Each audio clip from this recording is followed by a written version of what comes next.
31st, 2025 Auburn City Council Workshop will be called to order. Tonight's workshop will solely focus on the FY26 budget. As reminders to the council and those that weren't able to join us last week, where we're at is we had a presentation from the city manager. We've had a discussion about the items that were on the supplemental list in the budget book. And for discussion, some of those items were moved in, and two of them had associated revenue. So where we're at the moment is we're at a 9.94% tax levy increase, and of course, at the moment, that will equal the mill rate because we haven't received the report from the assessor's office yet about valuation increase for this year. So the from the last meeting, the council agreed to use a 5% tax levy increase as a target, not to say it'll be 5%, but at least as we're talking about items and reducing expenses or adding revenue, and we're recalculating this as we go, we'll all have an idea how close we are moving to that. So with that, are there any questions or comments that the council has about where we're at? And then we can start talking about ideas people have for budget reduction. So any questions or comments about where we're at this point? Council Milk? And my apologies for missing, but I'm glad to be back. Just want to make sure that I understand exactly what we're talking about here on the increase. The total expense increase is going to be 9.5% from the city. I'm looking at the first page. Whereas the total is going to be the total tax levy is 10.808%. Yeah, so with the city and the school. That's fairly close. This doesn't have the additional revenue items in there. So some of the items we talked about last week have revenue increases that are in companion with them. As an example, the continuing on with the third ambulance on part-time basis is, if I remember right, like $135,500. But it has $75,000 worth of revenue that you get in from the ambulance billing. So, yeah, that's pretty much the. So we're at 10%. We're at 10%. Rounded off, we're at 10% total tax and the levy. percentage of that with the school is 5, and the city is 5 and change. Well, it depends on what you're looking at, right? So on an operational basis right now, the operating budget. The city increase is 5.5%, and the school is 5.9%.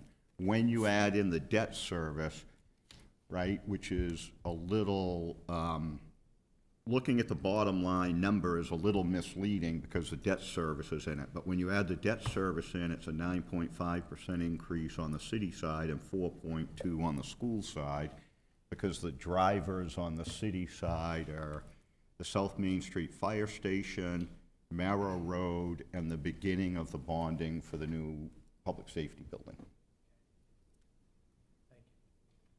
Thank you. Yes, You're so welcome. that 10.08% that you're referring to, Councillor Milks, on the expenditure overall summary page, which is the first page, that includes all of the items that were brought for discussion as supplemental from the last council workshop.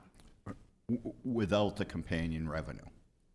Because when I put the revenue in. Yes, without right, that companion revenue. It drops it to 9.94 when you put the revenue in. But it rounded off, for where we're at, we're not at that fine a point in the budget, rounded off to 10% tax levy increase now. And the exercise, the first exercise is to talk about trying to get that down to 5%.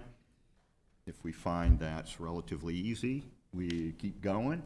If we find that's more painful than our constituents want, maybe we don't get there, but it's something to drive to see where we get. So, other questions about sort of the point we're at now? If not, are there thoughts that people have after reviewing the budget over the week, talking to constituents, perhaps things people heard, questions or comments at the town halls, thoughts people have about possible amendments to the budget?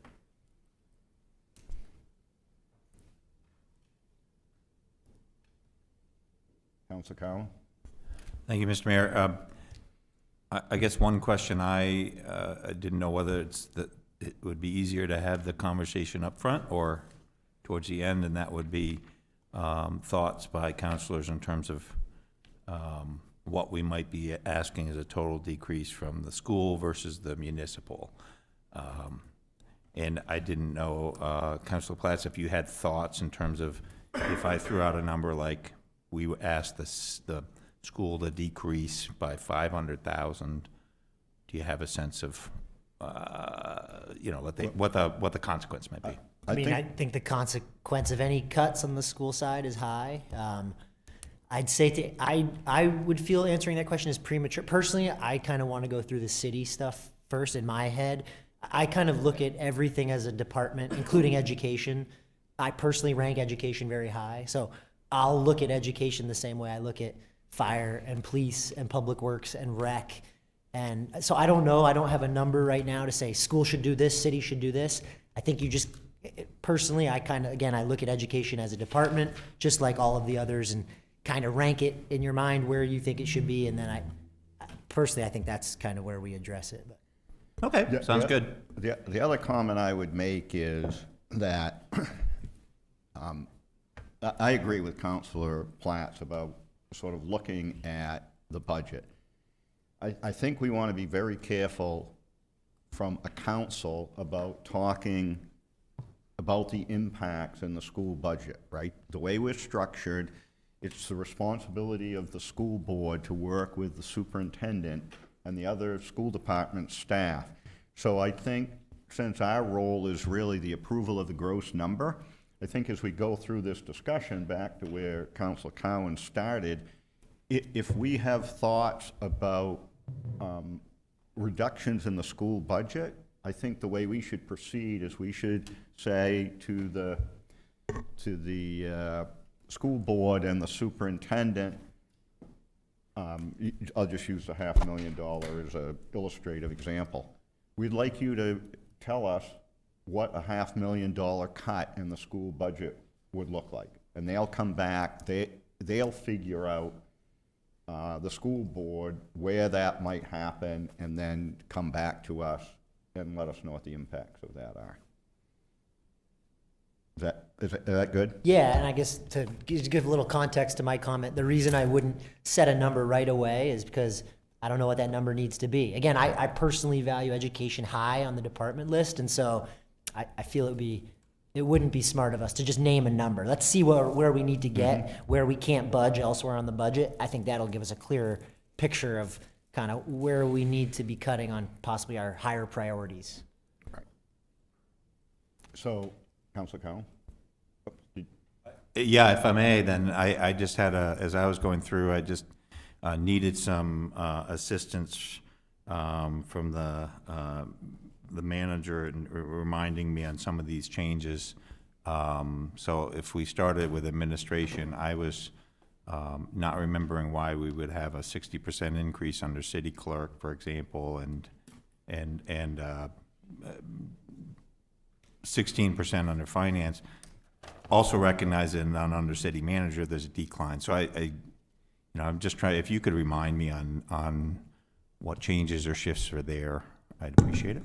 Yeah, happy to do that. So maybe a good sheet for you to flip to is your master list sheet.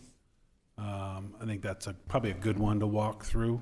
Third page in. Third page in. So, so if I walk through there and, some of these changes are maybe increase, like mayor and council, that might be just increase in subscriptions or, there's some driving costs as a result of some of these. But you're right, city manager, you'll see a reduction, and that's because we had, previously we had a position prior to public services division where we had a position kind of in the city manager's budget until that other budget was created. That position now has shifted out of that, and you'll now find it down in the public service area. City clerk, the driver here is, we have, through Kelsey's leadership down within the finance department, we've put the city clerk's office, the tax office, and finance, that function, as well as assessing, which has been under finance for many years. But all of those divisions now are under finance. One thing that Kelsey had worked on with our city clerk, Emily, when she came on, was taking the tax clerks and making them all clerks. So now when customers come in, it's a one-stop shop. You can come into that area and everyone's cross-trained. Over the years, we've been talking about that cross-training for some time. So now that it's actually within the clerk's division, that's why you're now seeing that increase there. That's just a shift from finance over to the clerk's department. No other, major changes other than some salary increases, whatever might have been for union positions. That's all that's different in there. Just to add to that, it might be helpful if you go to page 2 of the detailed master list that the finance director passed out today, you'll see city clerk in there. And for the most part, everything's a zero increase, other than there's a slight increase in professional services and the voter supplies. And I'm assuming voter supplies changes because we're going into a gubernatorial year as opposed to a municipal year. So, you got to have more ballots and supplies to run the election. That's great. Any other questions about that city clerk increase?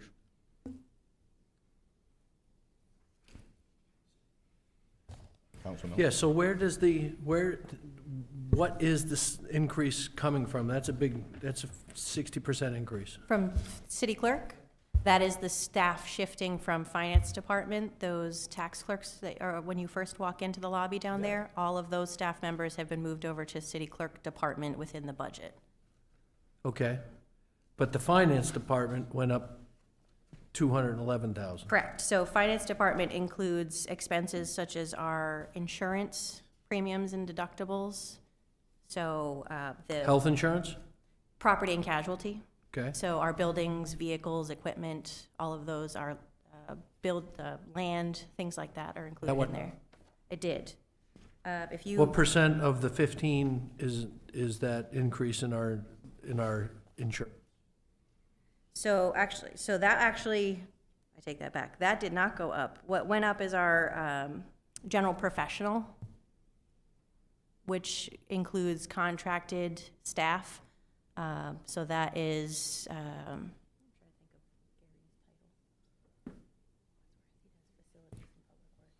Yeah, so we have somebody that manages all of our contracts, and so there's a fee that's allocated in there. And if you actually look at the amounts, the percentages will be deceiving if you look at the percentages, because you will see something that looks like a 12.7% increase when, ultimately the amount wasn't a drastic increase, but we've shifted some of those contracted services within there. So finance, you're really looking at the big driver here would be, if you take a look at salaries, right? So some of the salaries, even though, remember, we shifted those salaries from the clerks over, but there's still an increase.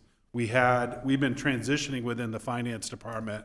We had a year where we had a savings on Jill Eastman's salary for when she left. Now we're back to full strength within that department. We've also been able to shift with people leaving, replacing for the tax collector. That's now a new position. Our position, new position meaning new person. It's always been a position there.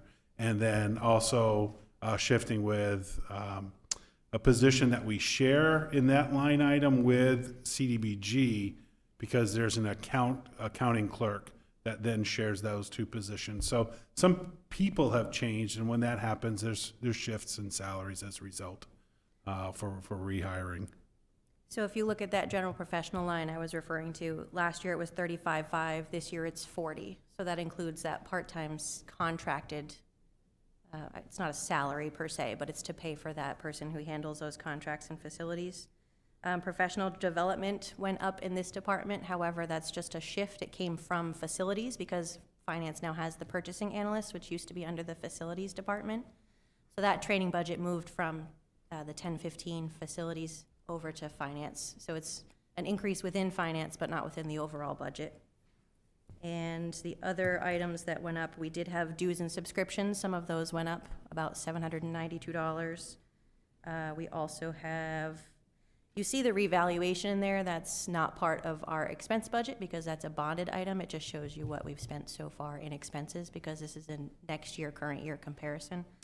But most of the items are minimal in the overall look, but it's usually a transfer from another department and then that piece that Phil said about the salaries. While we're talking about I this, think what I'm Manish, just noticing now is there was a change in the finance line based on our conversation last week. That there was a $1 increase, it went from, what I'm seeing on page 3 of the details is the department proposed that came out of your proposed, Mr. Manager, so 1387669. But what I think what was sent down, or at least what I'm looking at for the 16% increase, the difference was what the council proposed, a 1562. So I wonder if that's code enforcement or something like that. That was, we had a line, extra line in there. Counselor, would you mind clarifying which pages you're referencing when you say that? Sure, I'm looking at page 3 of the detailed current year budget analysis. But then, sorry, when we look at the master list, the council proposed is higher than the manager proposed for the finance department.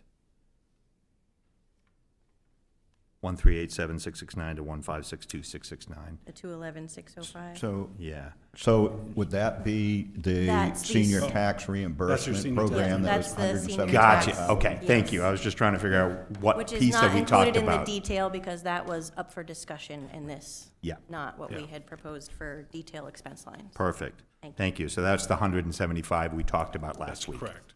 Great, So when thank you look at this munis sheet, this is new for you. We haven't done this before. So this is giving you all the line items within munis, gives you a detail. But when you're looking at this, you're looking at the manager's budget when you're looking at this, just so you know what you're comparing to. You're absolutely right, though. That other line item has the adjustments in it, but we put it under the council column, so you'll see that there's a difference there.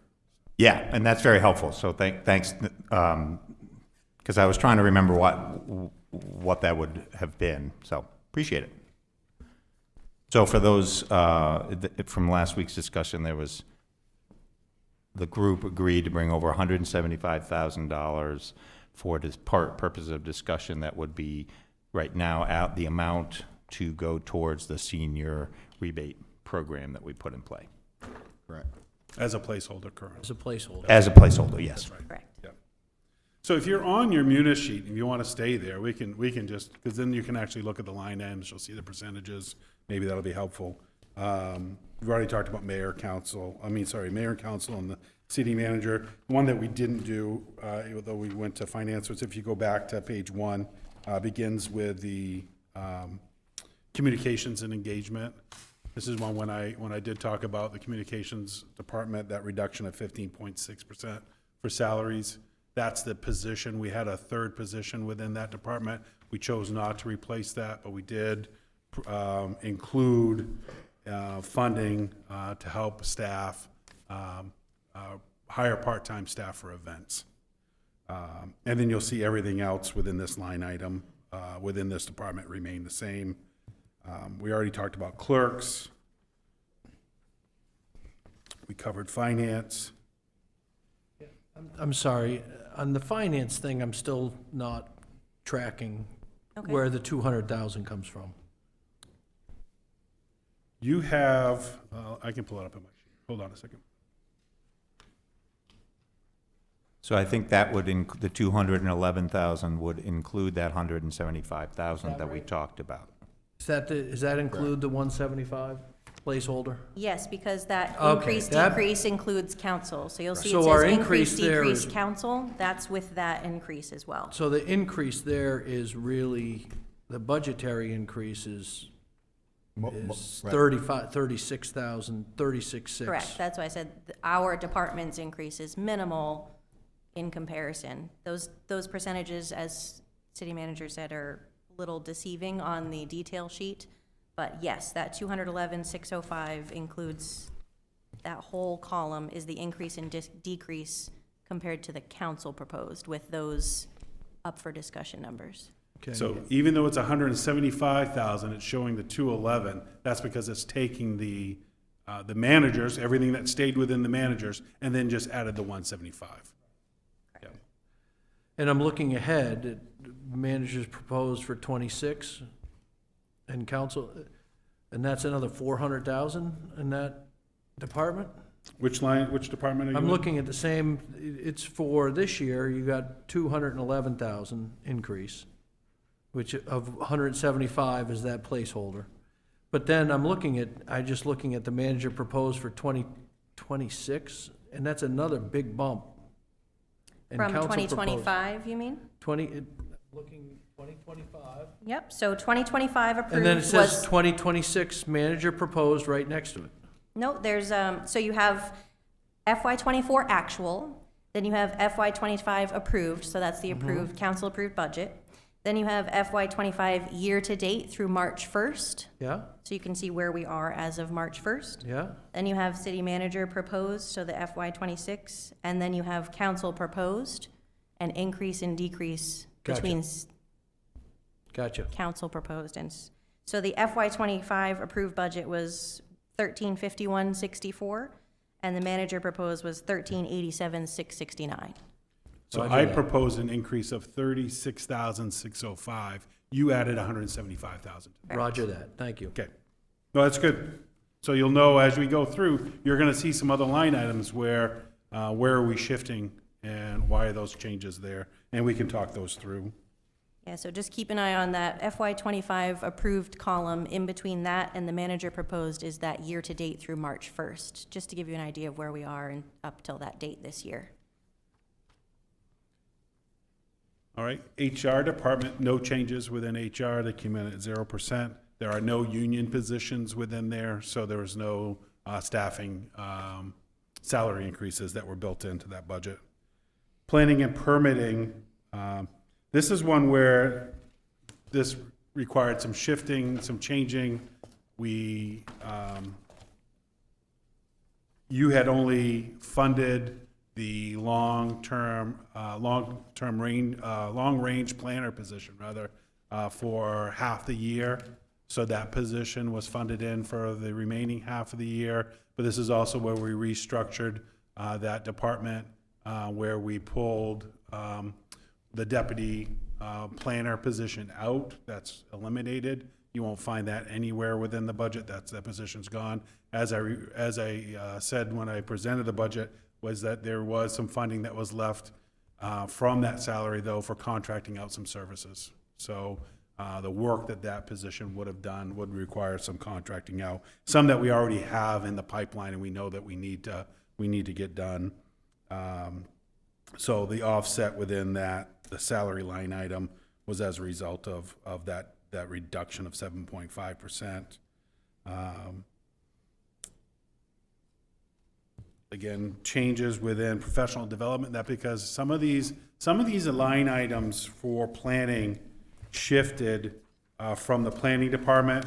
They shifted over to, there was a shared amount in those line items for the positions within public services.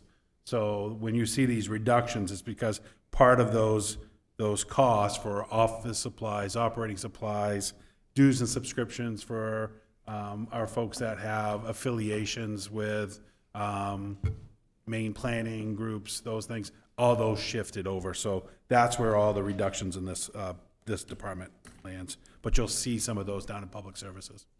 Where's the overtime come from in planning and permitting? It's electrical, so it's the code enforcement for electrical. And it's because of emergency call-outs. That's the only position that receives overtime.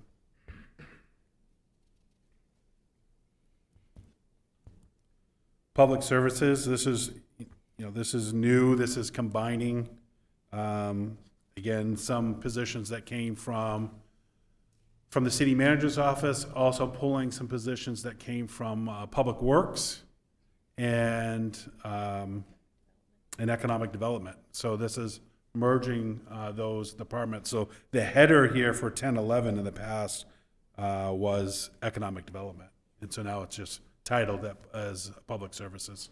So before that was a position of, that department was a position of one. So that's why you're seeing these changes. But those were all pulled from other departments.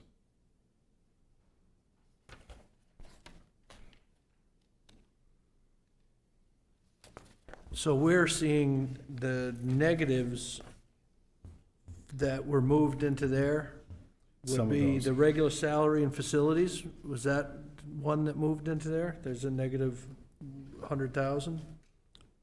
Regular salaries, facilities. I don't believe it was facilities. It was. We do have, are you referring to the 69.2% decrease in facilities? Correct. Well, I'm just looking at. That's what. Yep, that's so what- that I'm you're looking looking at the ahead there. increase. Okay, so that's on page 7. That decrease is, as I said, the purchasing analyst that moved over to finance. And yes, So a that couple of money those moved in- positions have moved out of facilities. That's correct. But I guess I'm looking at the public services. I'm wondering, my question is where did the increases in salary come from So within the that's all budget? of those positions that Phil was just referring to that were Right. combined into this department. Right, so I'm asking to go slowly so that I can Okay. see where in the budget they come from. So that's, right, that's the public services director that was in the city manager's office. Yes. It's the purchasing analyst that was in facilities. It's. No, that's moved to That was, finance. that's the facilities one, so that's moved out. So you have the director of transportation in that line item, that's the airport. So we do receive, we receive income from the airport for that position, as well as the airport ended up reducing probably 10 positions overall.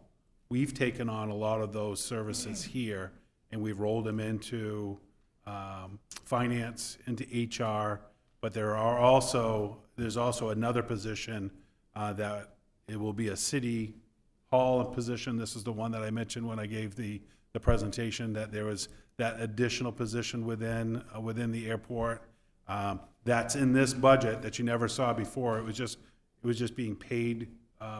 The airport manager was just being paid in the past. Now we have a revenue offset that you'll find in here for that position. So for the work that city staff has taken on for the airport is paying for that, and that's the revenue offset. That's correct. As opposed to having staff to do this, it's more efficient for everybody to have it done here. That's correct, yes. So there was the executive assistant that was within Public Works. That's now transferred from Public Works over to Public Services. You said the transportation manager, is that what you, the Transportation manager was in airport? the city manager's budget. It's now here in this Okay. budget. Terrific. You also have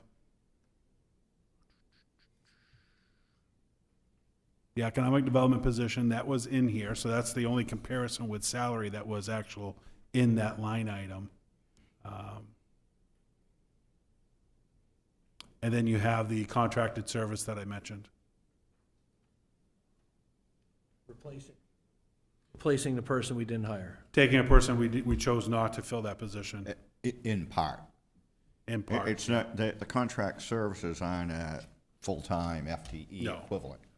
Correct, and we don't have benefits for contracted services unless they're on staff for other departments as well. So that helped us. So we in saw the- a decrease in the city manager, 21% was that position moving over. And you said it was Public Works had the admin Public Works had the admin. that moved over. Yep. And Jonathan's was in which budget? Jonathan's position was in my budget. However, those added services that are being provided were not accounted for. They're now accounted for and in this line item, and you now have a revenue offset. So the transportation director's job was moved out of the city manager's office That's correct. into public services. Question, under public services, the general professional up 245%. I take it because you have added employees into that new department, that's why there's an increase, is that correct? Yeah, Kelsey will pull up that detail for us, and I'll circle back to that, but. Okay, thanks. But that's all transferred from those departments as well. So every department that those staff members came from, professional development or training funds were pulled from those departments and moved to this one. Oh, okay, So it looks like a large increase because this was previously a department of one person, and each member of those staff brought funds from the department they came from into this one. So it was just a transfer, even though it looks like a increase. that's what I thought. I just wanted to make sure, double check, because you see 245, that's a big increase, so I just wanted to clarify. Thank you.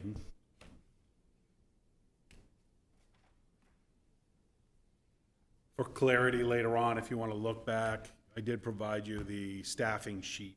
So now you'll be able to see the department and see all the positions that are within that department. And that is at the end of your orange tab in your book. Which Okay? was very helpful, so thank you for including that. This is way better than the Good. way it used to be. Good. All right, business and community development.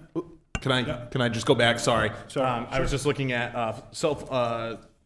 professional public services, an increase of 319% under public services. That's the grand total for the Oh, department. okay, that's grand total. Okay, Yeah, thank that's you. that department That line. last line of each one is the grand total for that department.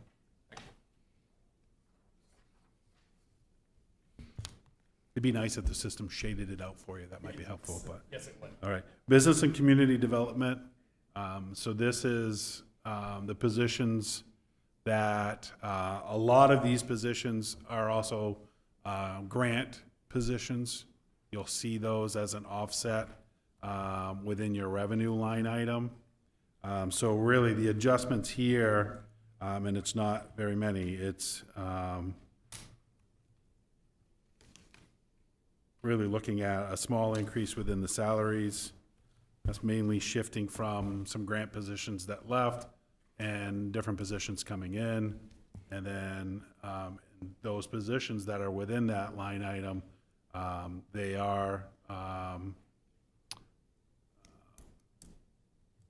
some of those positions are union positions, even though they're grant positions, they're still union positions. So they'll be reflected within a salary increase from MSEA. So not specific necessarily business and community development, but telephone, cell phone stipend occurs in a lot of these. This is both the share of the voice over IP telephone system for that department and cell phones? These are, I believe these are all, it's one of those where it's probably a carryover of that title within that. So it's really line item. just cell phones? It's just a cell phone. And so generally, what's the policy that you have for the city staff regarding cell phone reimbursement? So we shifted mostly, not on 100%, but mostly we shifted from buying phones and distributing phones to staff.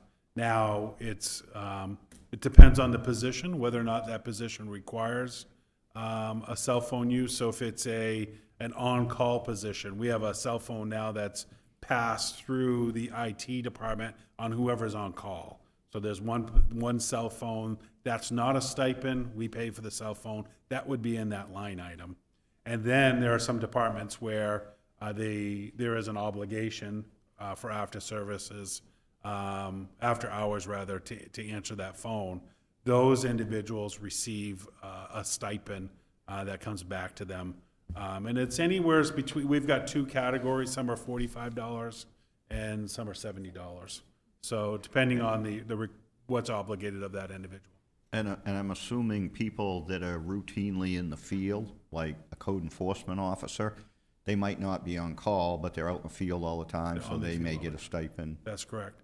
Part of our system requires that, especially those that are out in the field, does require their cell phone authentication, that they have to get a text message to them to be able to access the system. So they are required to have that to be able to access our computer system. So some of that was negotiated in. You'll see that within some of our contracts. We do have a policy related to cell phone use, but and we'll evaluate whether or not that individual needs it, requires it, and what's the obligation of that position. I mean, it's $333 a month on Yeah. that In department. in that line, but it And adds that one up. there, that's, your GA person has one, the director has one, and the deputy director What- has one. In that department, what percent of that expense, 815, what percent of that has revenue offsetting, would you estimate? I would say it's probably around 2/3, but like, it's almost $600,000 that's coming back as Okay. revenue. And that's the GA reimbursement? That's not GA reimbursement, that's just CDBG positions. That's CDBG positions, and does that include like the admin fee for the TIF management? That does not include that. So it'd be, That's just the straight pass-through from HUD for positions like, the lead positions that we have for that grant, the position that's in finance for half of that position that's in finance for the account clerk. We use percentages from the deputy director, the executive assistant. So there's some percentages there that's allowable for admin costs under HUD. We leverage that to bring back in as revenue. thank you.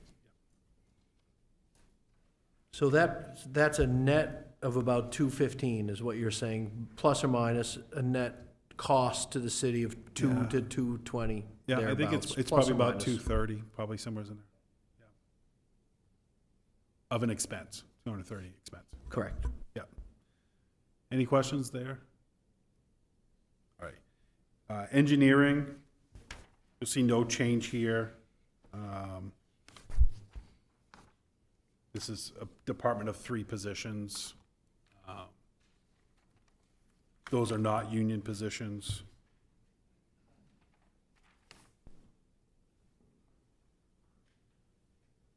Facilities, as we mentioned earlier, this is where you're seeing that shift of some staffing that came out, plus a shift with the new position that we hired. We did opt to, from what we had planned to where we landed with the position, opt to hire someone with the mechanical services experience for the HVAC systems.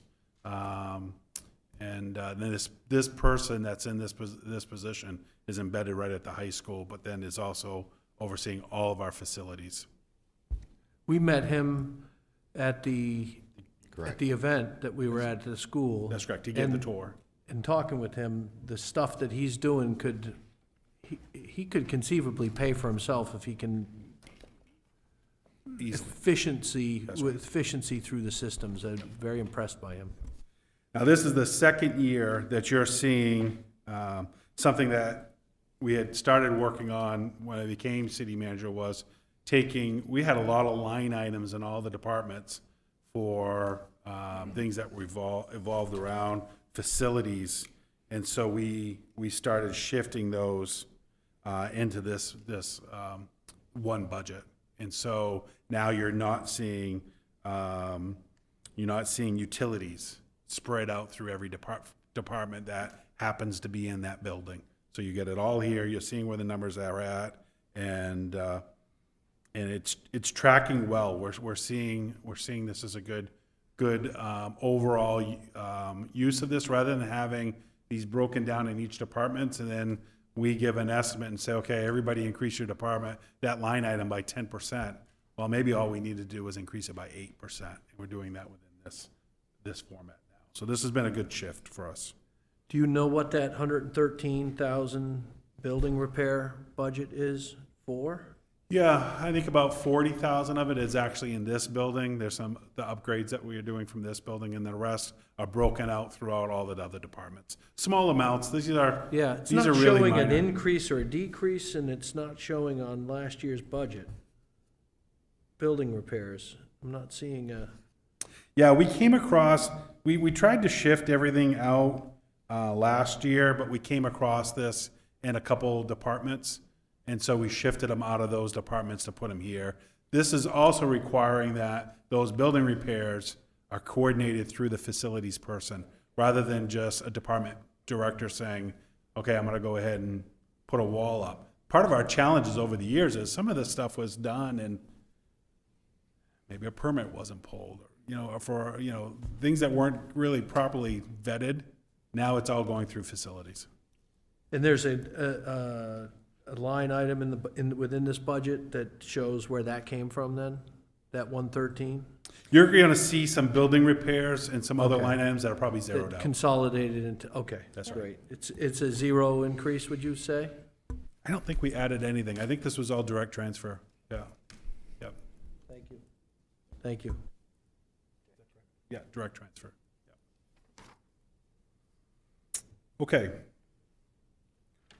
Workers' comp, good news, right? This is where we have, we've seen some increases, but we're holding the line. So we feel good here. The last couple of years, we've been pretty consistent. Council made an investment into workers' comp 2 years ago. It was 2 years ago, with a fund balance that has, Last year. was it last year? I'm sorry. So that's held well, and we feel good. We feel confident with our workers' comp costs. Fringe benefits. So this is our health insurance. You'll see an increase there. Our health insurance premiums came in higher than that. However, with us reducing some positions, changing positions, we're seeing the actual net increase is 4%. But our health insurance premiums, I believe, came in at 10.1. 10.1. So we're part of the Health Trust at Maine Municipal Association, so we're part of the Health Trust. However, our increases are based on individually as an organization. So we're seeing whatever we're doing here. So as we continue to improve on our wellness programs, we continue to improve on the screening that's being done for new hires. We're improving on screening that's done with our public safety people. These are all things that we're looking to try to make sure that we're controlling these costs the best that we can.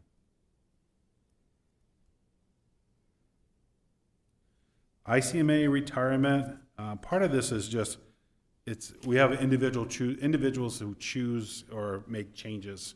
So you could have, we could be hiring people that are saying, I'm gonna opt out of Main State retirement, and I'm gonna choose to go into ICMA retirement. And that's just individual choices. And then everything else, oops, looking at the wrong page.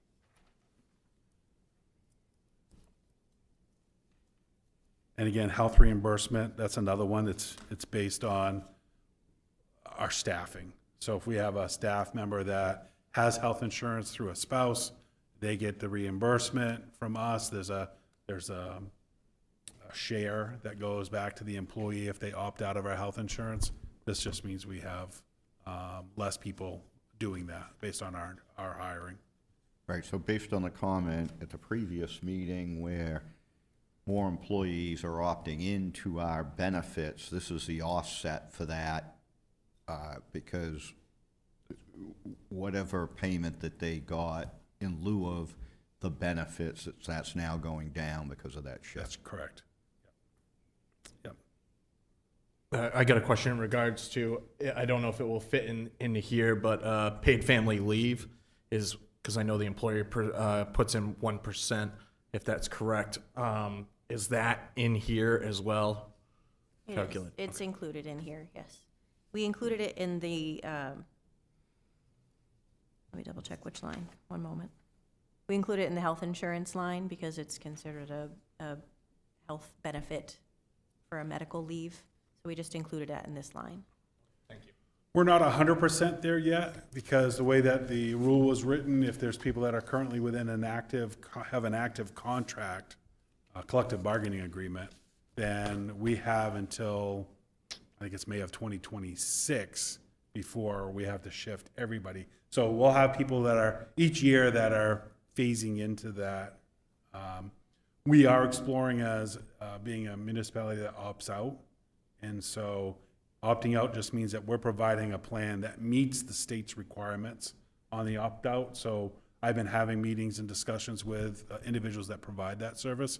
I think if if there's no changes in Augusta during this round for the legislation changes, then, and this is going to continue the way that it is, we will probably be a municipality that will opt out, and I believe we'll see somewhere around a 10 to 20% reduction on what we would actually have to pay for this program moving forward. So we're in those discussions now. All right. Salary reserve. This is just what we're anticipating for contracts that will take place within this upcoming year, and as well as non-union personnel. The mayor mentioned earlier, and part of the discussions, debt service. So this is where you're seeing our debt service. Kelsey's broken this out for you, so you can see where we are for principal, where we are for interest.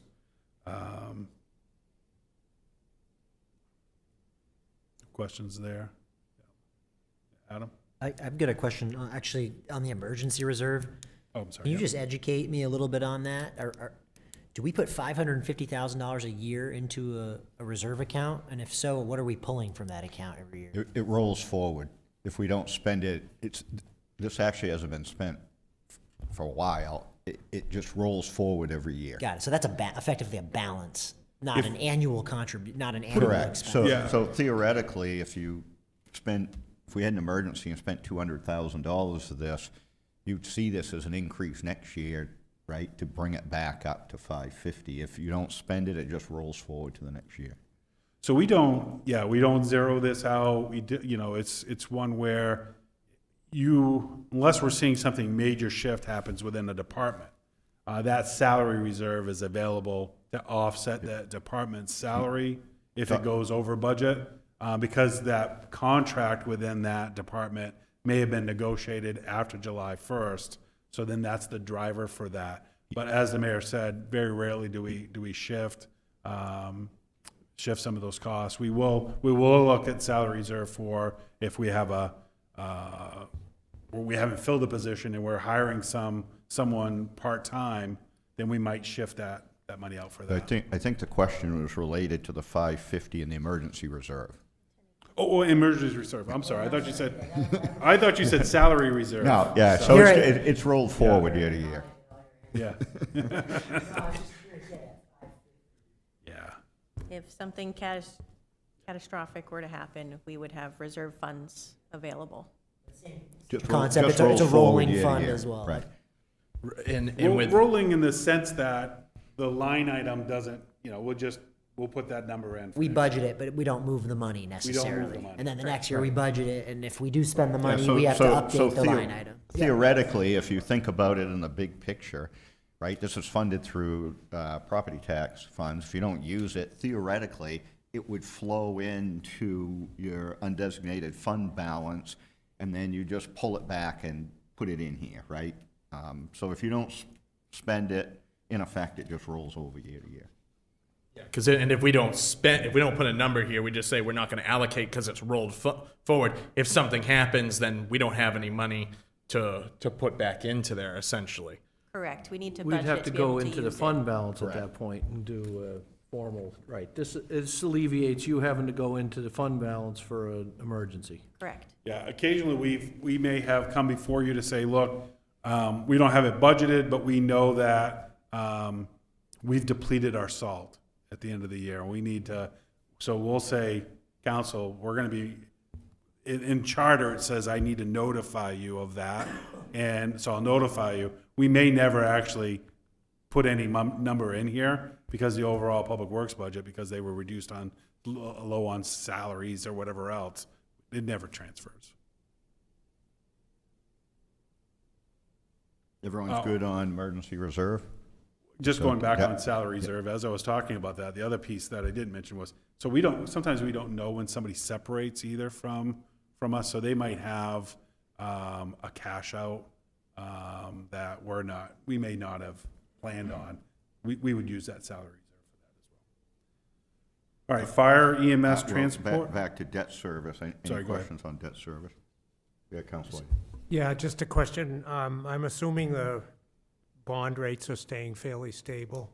I was actually, although it's a big increase, I was at least happy to see that the principal reduction is going up higher than the interest, which is nice.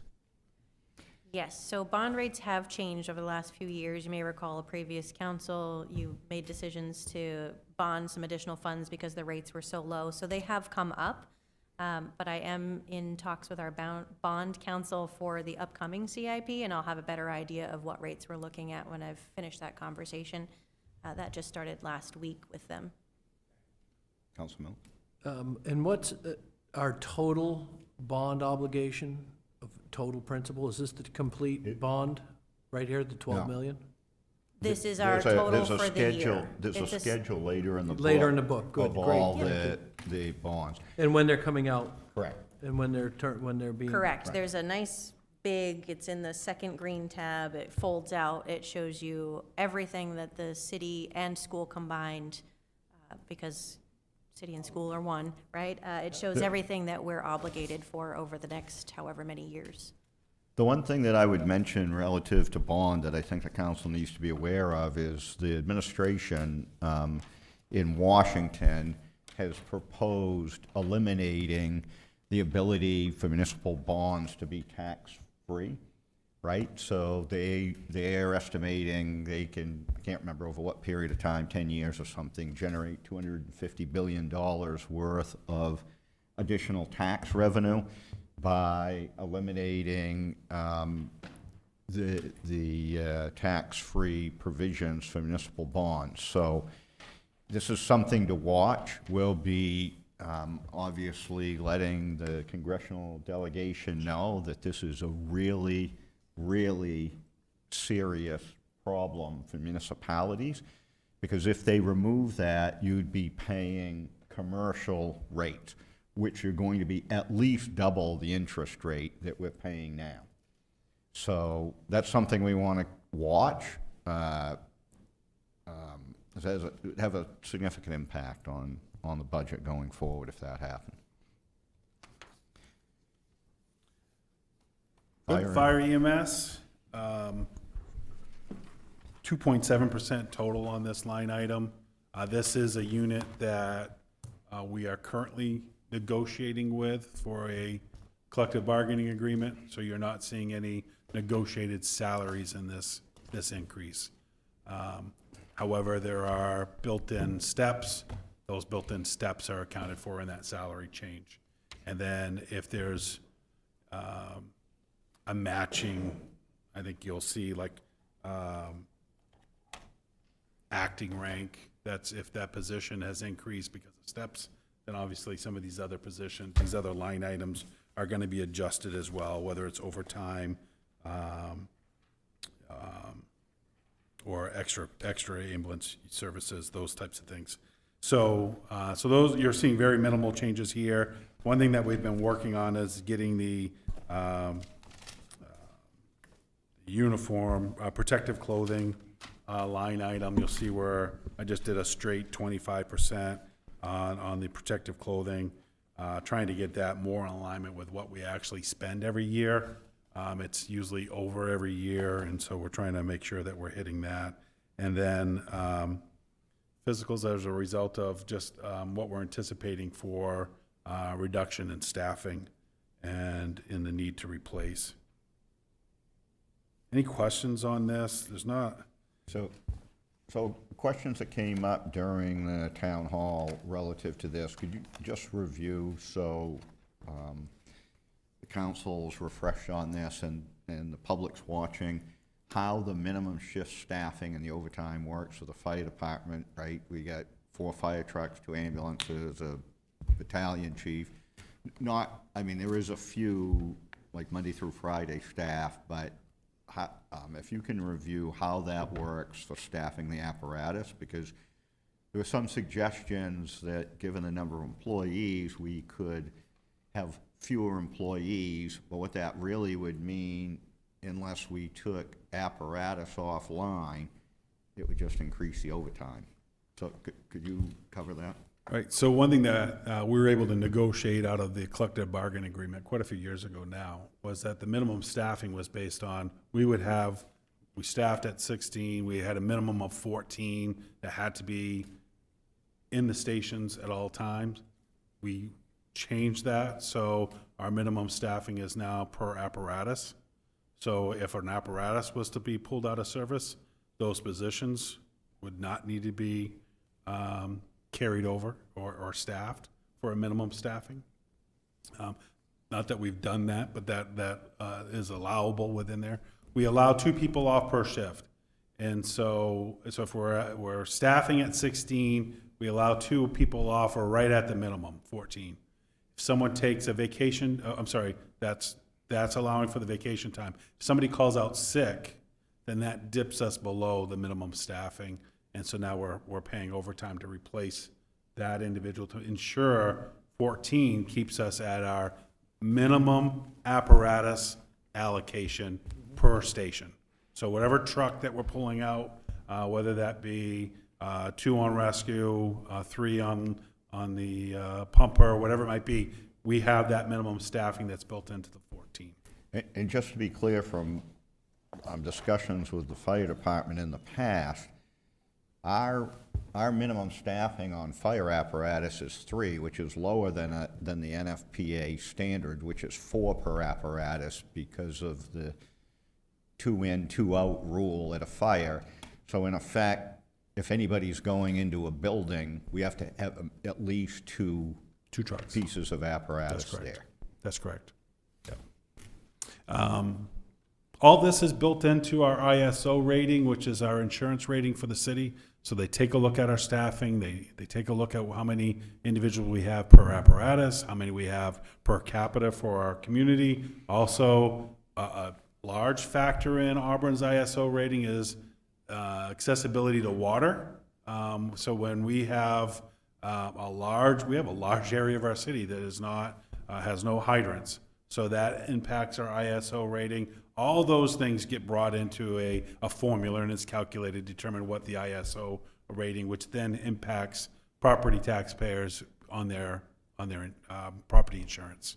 So that's how, and that includes, when I say property, not just residential, that's also including our commercial, which can be a large impact. So making sure we maintain this balance is really critical.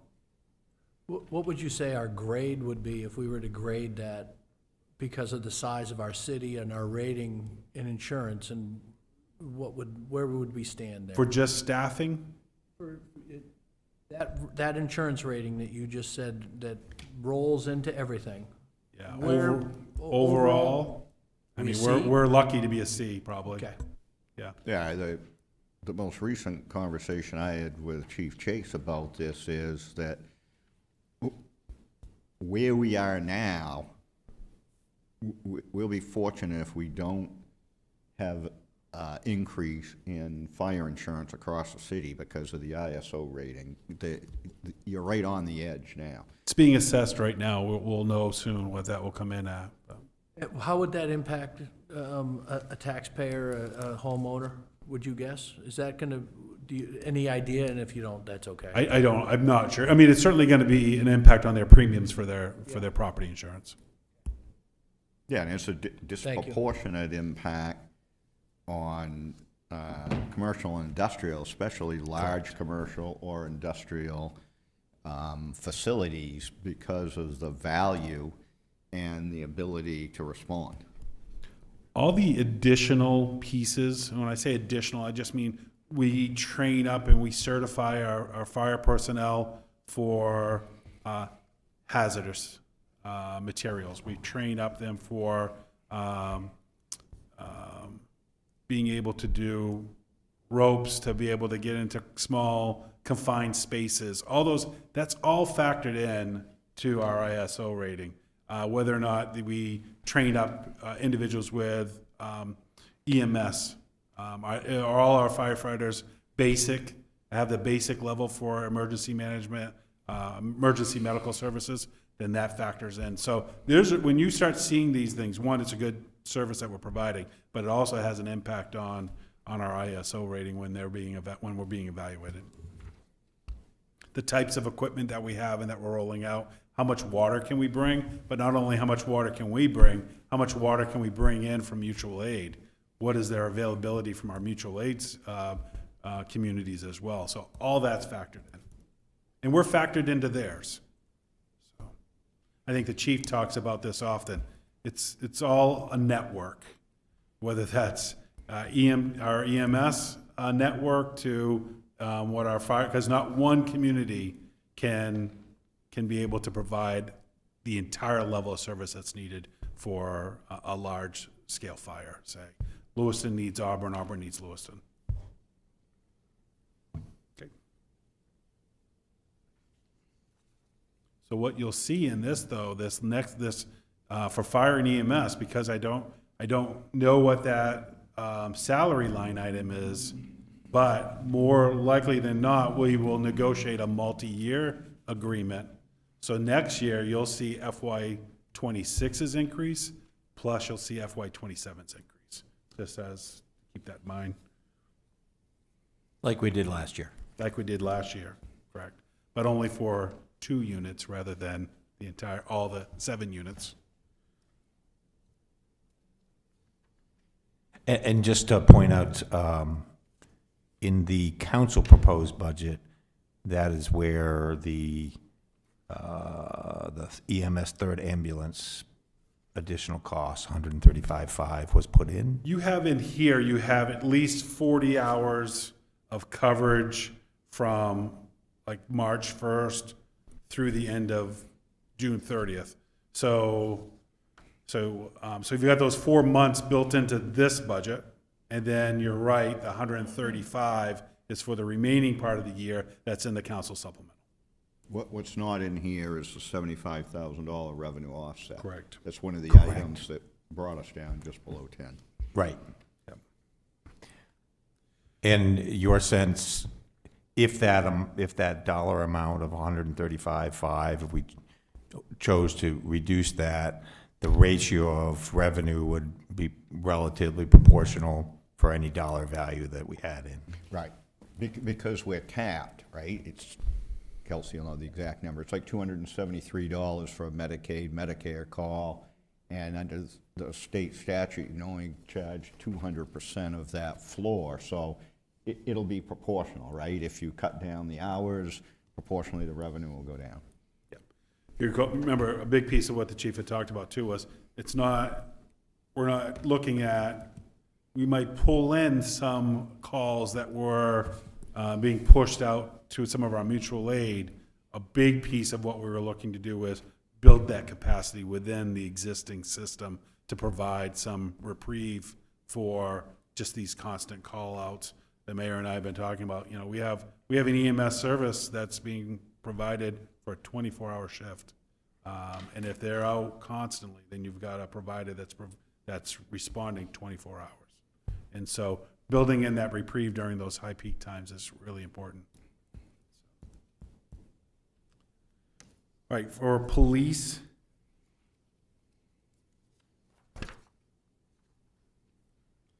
So police has two collective bargaining, they have two collective bargaining units, and they also have a non-union staff within their department. So that 2.1%, that increase that you see there, that's just recognizing the negotiated increase for patrol. It's not including their command staff. And so, Which you're currently bargaining. which we're Which would be currently in in salary negotiations. reserve. That's right, that's part of the salary reserve. Yep. And again, this department, this budget was trying to hold the line on what we're seeing and what we're anticipating for current services and making the adjustments as needed. Again, things that shift is I think a good one to highlight is probably education incentive. So the educational incentive is really built into the contract. It's available for a union member when they are taking courses. So we might have periods of time when no one's taking a course, and then we have periods of time when we do see, individuals taking. So if you look at the 2024 actual for educational, you'll see where we're at 13,000. The budget was only 2,500. That's because we do require, if you're gonna be taking classes, give us a slip so we know, but some of that, that timing was probably off on that line item. So we were able to budget the 65 based on what we know people have submitted as of January 1st for education reimbursements.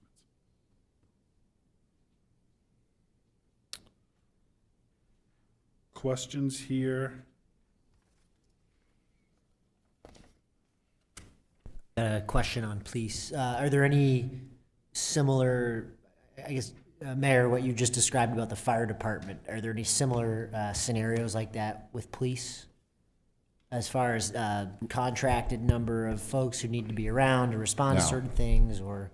No, I would say that we're in the same position we were before, which is on a lot of these shifts, the police department is very busy, right? Between handling calls and writing reports for those, they go from call to call. The big ongoing feedback that I get about the police department is no traffic enforcement, and we had dealt with that last year, and part of the struggle of getting that going is vacant positions. But no, there's no standard like there is in the fire service about staffing. We said last year we'll give you an update on that PACE unit. You did allocate those additional resources. So at your next council meeting, during the council meeting itself, you'll get an update from PACE, what they were able to accomplish. You're actually going to see it already ahead of time in your council packets when you receive those on Thursday. You'll see their report. So you'll have a lot more detail on what that unit has done in this past year. And as the mayor said, that's without one of those positions. We did not fund it until mid-year, and then we have not been able to fill that position either, just because of the timing for vacancies. This will be a department that we continue to struggle for finding personnel. That's we're not alone in this. We get back to feeling like we're fully staffed, and then we get notified we have 2 people that have applied over in Lewiston. So we're constantly chasing that, and so we'll continue to do that. Are the salaries at this point pretty comparable, both sides of the river? No.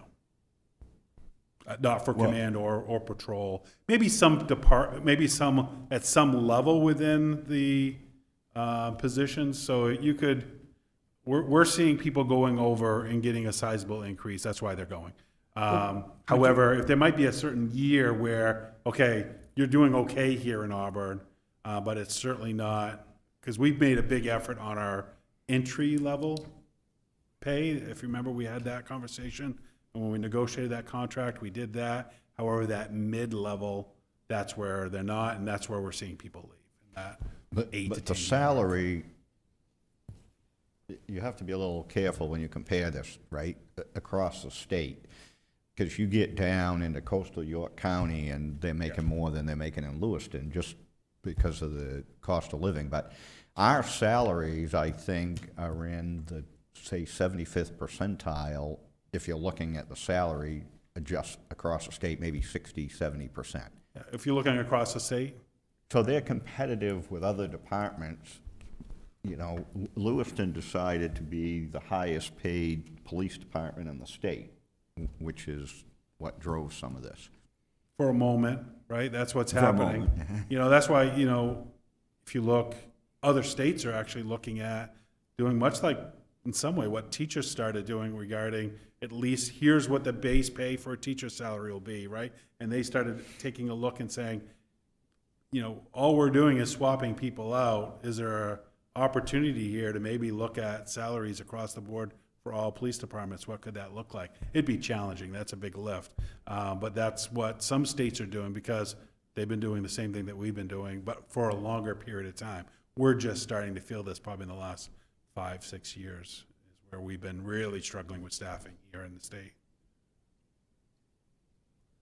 I would guess that our police officer's job is harder in Auburn than it would be in York or Kennebunk, would be my It guess. varies. It varies. You know, Yeah, Yeah. it depends. heavier duty crime in Auburn? Well, the types of calls that you get could vary, you know, and it really, you have, we had, remember, there was a year that we had several of our staff members went to the county.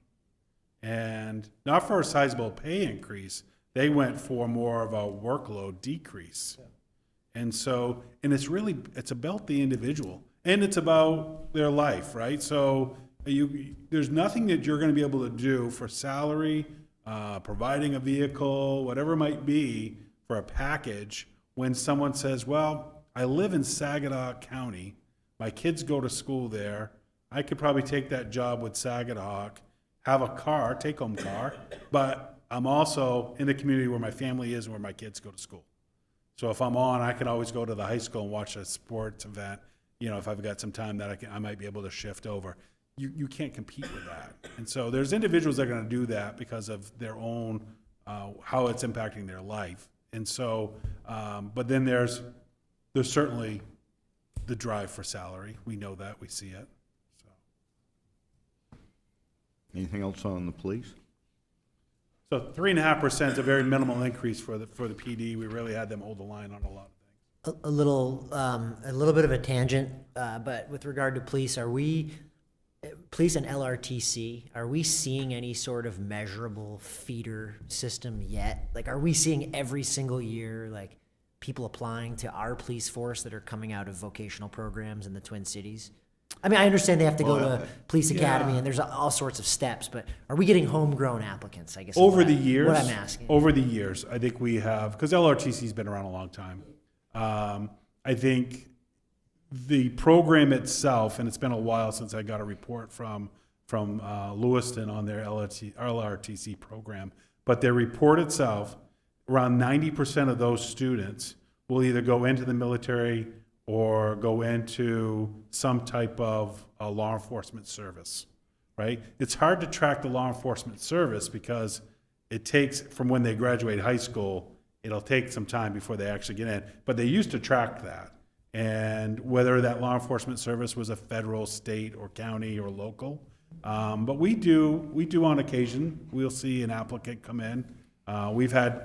We probably currently, well, they may have moved over to Lewiston, but in the past, we had probably 3 or 4 that came through the LRTC program, and that was a feeder. So it's a good program for a feeder. They just might take a step within military first, or they're headed to college first. Remember, as the city manager said, they're not even eligible to apply until they're 3-4 years out of high school, right? They wouldn't be eligible to go to the academy or be a police officer.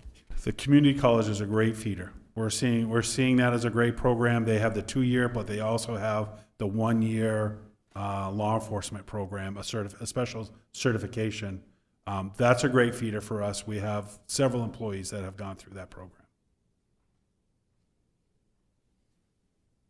Okay. A shift that we've seen, though, we're no longer seeing the feeder program come from smaller communities because they've stepped up what they're paying their people. So we historically would always see Mechanic Falls. We'd see people would get started in smaller agencies and then be a feeder into us. We're no longer seeing that. So, okay, IT. The 3.9% for salaries, some of that is some of market adjustment that was done within a position, as well as we have a union position in here, and so that's accounting for that union position as well. But then really no other changes. We might have had some shifting regarding some training that was built in with a newer person, and that's training is completed, so we don't need to get that individual certified this year, so that was reduced. And then there was also a directive from me on some of these departments as I was building the budget, where they might have presented their budget, but then I needed to see a little bit more removed from that, so that's reflected in some of these department budgets as well. Yeah, questions here. Some of these are driven based on some software systems we have, but you'll see a reduction there. And I just looking at we got a photocopier, $35,000 photocopier. That's the photocopiers throughout the city.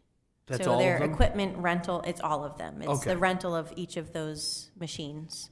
And that's then good. So the each- sorry, I'm continue. sorry, each department doesn't have a Correct. It's all moved into this. Thank you. That's correct. And then the software licensing line, 2 underneath that, you'll see an increase there. That's because software that was previously included in separate departments has all been congregated here. So the PD's, one of the PD's databases, the ESO fire service software, items like that have been moved into here. Just continuing on with that, rather than having it all in separate departments, congregating everything. in this way here, no department's introducing software into any of our network or system without going through IT. IT vets it. And how many people total in the? There's 4 people. 4 people. Okay. That's for our network as well as, we have a position that's really focused on our network. And then the director, and then we have 2 additional ones. One is really primarily all of our software systems. And then Jem, who helps us run these meetings, but Jem is also the person that is really focused on the help desk, troubleshooting problems throughout the whole city. Question on the software. We were kind of prepped on the licensing. We knew that the, fees were going to go up for that, last year and this year. The computer software line looks really strange. It's like 6,300, budget 15,000, revised budget 15,000, actual 95, but then projection 40. That doesn't make sense to me. Well, we were, and I'll get some more detail on that, but part of that was part of our Windows licensing. I know that we had a major issue with that, and we had to make a shift on that, but I'll follow up with the actual detail for you on that, why that increased the way it did. And that projection line is computer generated. That's that 2025 projection line. It's entirely computer generated, so it'll take something that could be an outlier and include it in its projection. So that one's that's a new line to us based on this budget printout, but that is computer generated and will include, one-off outliers that wouldn't necessarily be included for the next year. So when you clarify that, it would be helpful to make sure there's clarity around the difference between computer software and software licensing. I'm assuming the licensing here That's right. is for software that you've previously licensed. It includes the recurring annual software maintenance line. And for things that you haven't purchased, but say you have some cloud-based service, it's the annual fee to utilize that. Is that correct? And that Correct. computer software is things you're buying.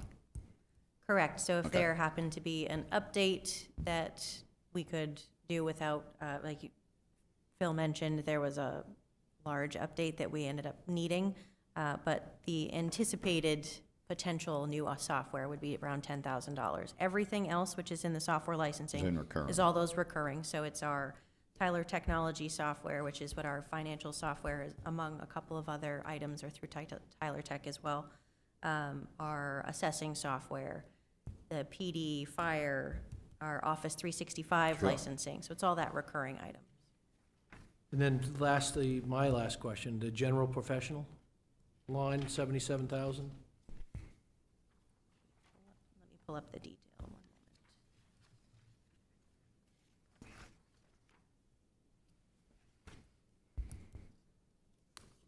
Okay, so this includes the ADT maintenance agreement. So ADT used to be in facilities. That's our security ADT software.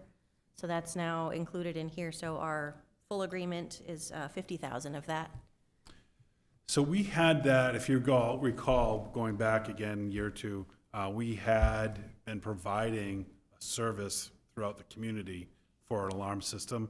It's all housed in the old electrical building that's next to the library. We've been taking that system offline, moving everybody out. What we haven't done is moved ourselves out, so we're currently on there. But this reflects some of that shifting that's taking place. Not 100%, but it's getting us to where we need to be. That's for all of our facilities. Right, so that's consolidating again into one budget, all the different, okay, great, thank you. Kelsey, could you talk about the difference between the network line item and the line item that we've seen in CIP for fiber optic upgrades? So you're talking about the actuals under network billable and reimbursements, that's 6,800? Or the network line of No, the above it, the 60,000? 60,000, yeah, is that just for, yeah, could you tell us what that's for and how that differs from what we- Routers, switches, that's. Yeah, so this is our annual switch upgrades, our internet bandwidth increases that are expected with continued IT use, as well as our First Light, which is our landlines, phone, long distance, and internet service. So this is, it includes the services, and the CIP piece is just to roll out fiber to new locations. Correct. Yep. Yeah. Remember, I think rather than seeing big hits, sometimes you saw these big hits within CIP and then it took multiple years to kind of do that work. Now you're seeing small, what we think we're gonna accomplish. A lot of that work was done under an ARPA fund as well. If you remember, there was a line item within ARPA fund that we were able to do a great deal of. The fiber will last a long time, but the switches, Yeah, all the time. there is a budgeted amount for needing to replace the switches. All right, recreation. So this is, when you look at the regular salaries for rec here, we had a position that was being funded through a grant. It was already in the budget.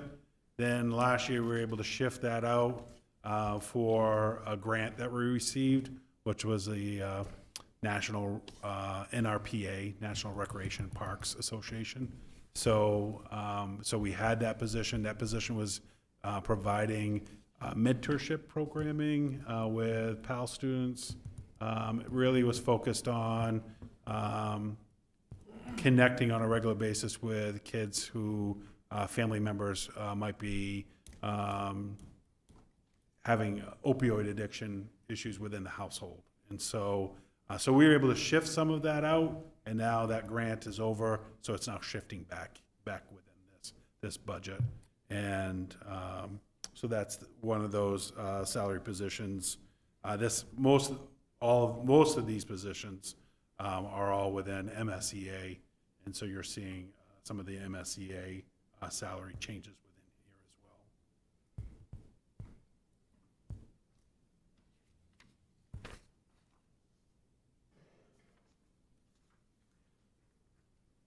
And then really, you're not seeing a lot of difference within some of the other positions. Community programs, this is one where The 4,000 that, I'm sorry, the reduction that you see here, yeah, I think it was $4,000. That's just, there's funding that's coming in through the special revenue account that really should be allocated to some of what was in here for a line item request, and that was just shifted over to that salary reserve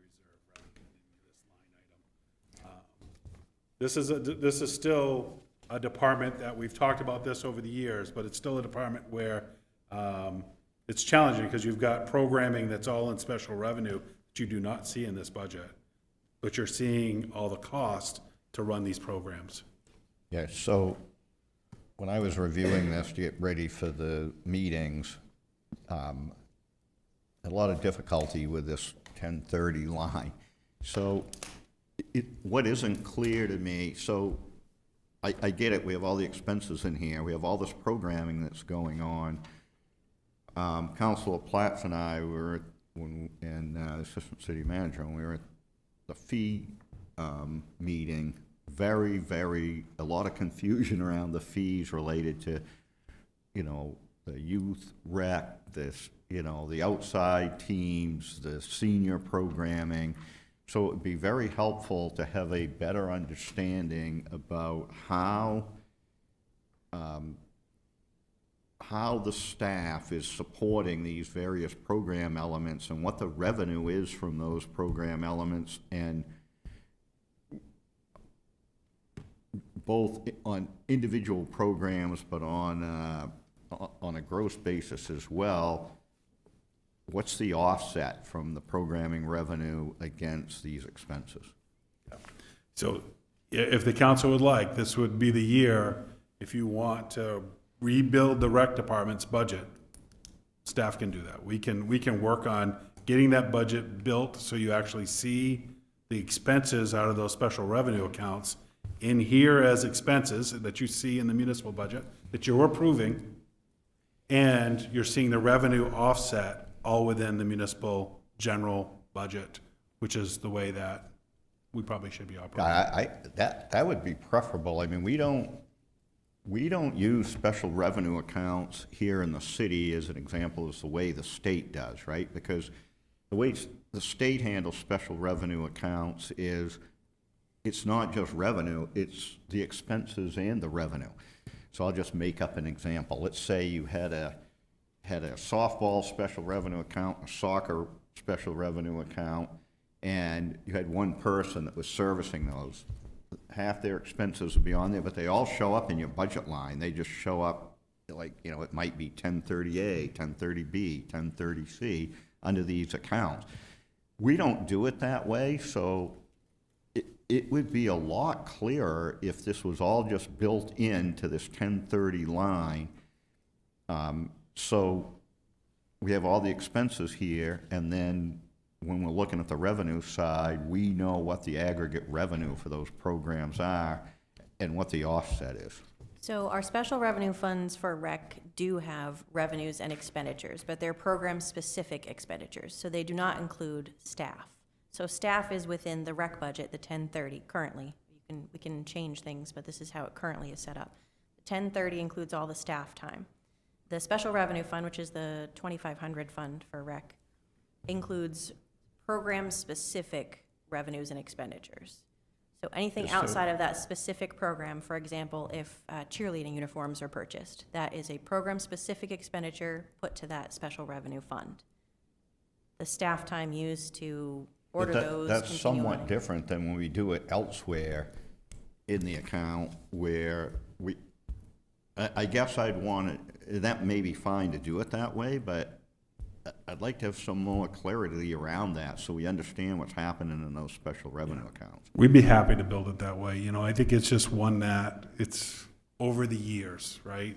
Council Walker could probably weigh in that from years on running the softball program even. If there was some, we don't do this any longer with the softball, but in the past, as Kelsey was saying, jersey replacements. We were running a youth football program before. Occasionally you'd say, okay, we got to buy 20 new helmets this year. They would just go to the revenue account and pull that out. There was no It was never approved. The expenses out of that program are never come before you. You don't approve them, they just get pulled out as the needs come and as the monies are in there. The revenue is driven from the registrations for those programs. And historically, we've had some programs that have never been able to cover their costs. So cheerleading is a perfect example. We don't cover the costs on cheerleading. Adult softball covers the costs on cheerleading. That's how that kind of works within that. So what we could actually do is create each of these program budgets within your budget, so that you're seeing, here's our cost to run these programs. So now you get a really good idea of, okay, what is it actually costing us for these? And then what is the goal of the council to offset that? Do you want to say, okay, we're going to provide this program, however, we don't want any cost to come back. So if there's a position that's running adult softball and that position spends 30% of their time running adult softball, then we should be factoring in what's that staff position and aligning it with those programs that position's running. That would be a great way to actually operate this. Couldn't agree more, because that's a challenge I've had the last 2 years, is looking at recreation and trying to understand, okay, if we're gonna have to cut, which unfortunately that may be a place, is there a way that they can offset some of those cuts from property tax dollars? And I'm We spent a assuming lo- this includes Norway savings? This does not include Norway Savings, does not include Ingersoll. Those are enterprise accounts, special revenue separate. Those are enterprise accounts because you actually funded those in a way through a bond that requires those to remain as enterprise accounts. But the revenue from them count. No. So take Norway Savings Bank Arena. My understanding of that would be it's an enterprise account. So the revenue that they generate is only going into their operational budget. This is a little problematic because in the past, they moved the debt service off of that. I mean, really the way to do this would be the debt service should have stayed on their P&L. And because what happens now, they make a profit on an operating basis, that profit gets transferred over, it helps offset the debt service, but you know, just round numbers, it seems like when I was looking at this, it's like $80,000 or $100,000 a year. In effect, we're subsidizing because of the debt service. But it's all self-contained, unlike this rec budget. So you're currently, when you're running a profit off from Norway, and I'll say profit only because what we're doing is we're paying old debt with that. We're rolling in maybe a couple $100,000 a year probably towards that old debt. And we're chipping that down. We're getting closer. Soon that old debt will be gone. As the mayor said, that's because in 2018, I think it actually impacted us in 2019, we separated from the agreement we had with George Schott on the mortgage, really, on that, and it is now part of our debt service. And when you open that big sheet up for the bonds, you'll see where Norway is in there now. Yeah, if we did this in the future, from an accounting standpoint, if we're gonna have an enterprise account, they should have a self-contained P&L, and it should include all the expenses, including the debt service, because just in big picture today, what would be happening is you'd look down through it and you'd say, okay, great, you got an operating profit. Your operating profit is not, once you service your debt service, now the city's got to put money in it to offset this, where we could all look at it in one place. I know it's not like that now, and it's probably not worth changing it because we're getting close to getting the debt service paid off. Yeah, we provide when you, that's and you'll over? see, I'm sorry, you'll see in your packet at some point, you're gonna receive the Norway and the Ingersoll revenue that comes in, as well as all their expenses. It's just not something you actually approve when you approve the budget. It's a standalone document that I provide you, so you know what we're anticipating for the upcoming year.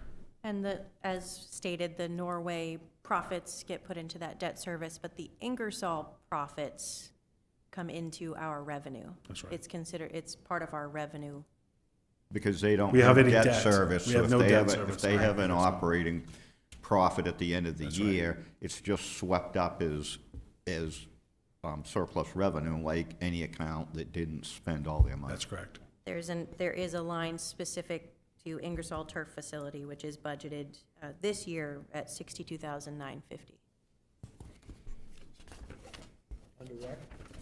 Not under That's rec, it's under revenue. That's under revenue, so that's Yep. further on in the packet, but that's just so, since you were asking the question, that one is budgeted because that is actual profit that comes back to the city. Thank you. So an update, when I provide you the rec budget as a follow-up, so that you can go through that, that's when you'll also get Norway and Ingersoll. We've done some things with Norway and Ingersoll. Ingersoll was run out of rec for quite a few years now. That's because it's all part of scheduling. A lot of the same customers that we're scheduling at Norway, we're also scheduling at Ingersoll for training, for turf training. So that's all now done right at Norway. And so we've combined that staff. One quick follow-up to the special revenue accounts. Are those, you may have said this, are those balanced? Do they grow every year? If there's a deficit, we cover it out of what line item? How does that usually work? Yeah, it's a great question. So, some run with a deficit and they stay. Overall, we don't have that deficit because they all balance out as you look at all these various accounts. So we run with a profit, revenue increase on those every year. Yep. And then eventually we make the decision, and a lot of times this is driven, from participation, right? If we're not getting the participation for a program, or we've collaborated with the YMCA or another organization that's like, all right, why don't you provide this because you're able to provide this service for this age group, we'll provide this service for this age group, and we won't cross over. We won't compete with another organization in a lot of ways. Some we do because there's just such a demand for like basketball, youth basketball, the big demand for that. So there'll be a rec program and there's a Y program, there's a Boys and Girls Club program, so we have multiple programs that's being provided. Yep. Okay, so that'll come back to you. Where does the rec scholarships we've been doing for years fall into the budget? I mean, we used to allocate like $25,000 a year to help kids that come from homes that can't afford paying for them to go to summer camp. Yep, so we have youth sports scholarships within the community programs line of the budget. There's currently $2,000 set aside for that funding. You That's also what's part of have the funding that's, 18,000? I'm sorry? That's currently the $18,000 That's currently part of the budget. 18,000, but you also have, You also have CDBG funds. CDBG funds have funded summer programming in the past through scholarships. Thank you, because trying to figure out where things are with everything shifting around. It's just a soft spot in my heart for the kids that can't go anywhere, that are stuck home, and this is the only way that they can socialize and just grow more mentally and physically, and it's just a great program. I know this is going way back, I'm that old. When I was a kid, I used to go to rec camp. And that was my only outlet to get out from home, to socialize with kids my age, to learn craft projects, to participate sometimes in some sort of sports. So I don't want that tradition that we've been doing for years to fall by the wayside. Yeah, that's currently funded, and that's where we land. The team does a great job of identifying families that need that assistance. We have a lot of families that are on a payment program as well, so that we, our goal is not to turn any child away on the summer program, but we need to make sure we're finding a way to also cover our costs. So, health and social services Phil, assistance. I got a question for you. In the revenues that we take in the recreation department, isn't there a percentage there somewheres that you move into somewheres in the city. I don't remember exactly where, but Move in for revenue.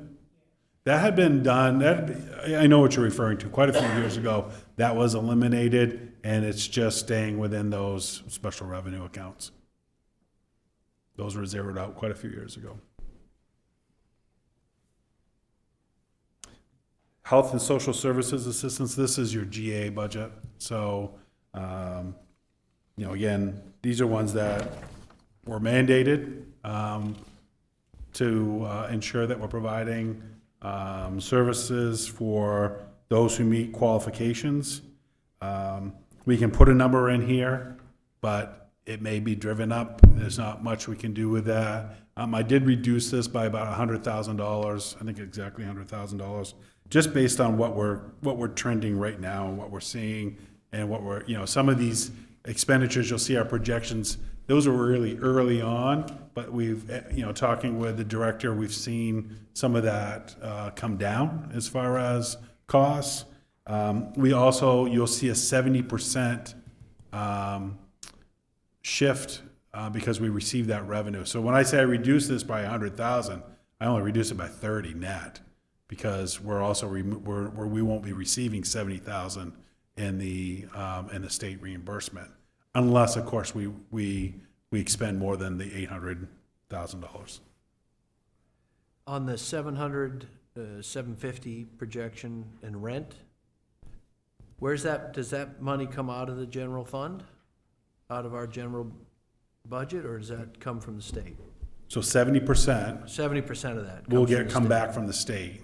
and the other 30% The other comes from us. 30% is Yeah, coming out of our budget. So of this 800,000, 801, 200 that's in there, 70% of that will be coming in as revenue. And Yeah. The point I would like to make about this for the council is, this has been a hot topic at the Maine Mayor's Coalition meeting here for a number of months. We're the only city in that group that this is going down. And it's interesting that it's going down because the amount of rent's going up.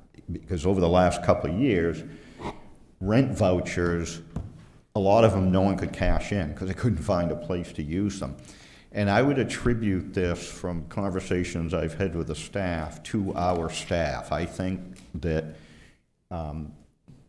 the reason this is coming down is the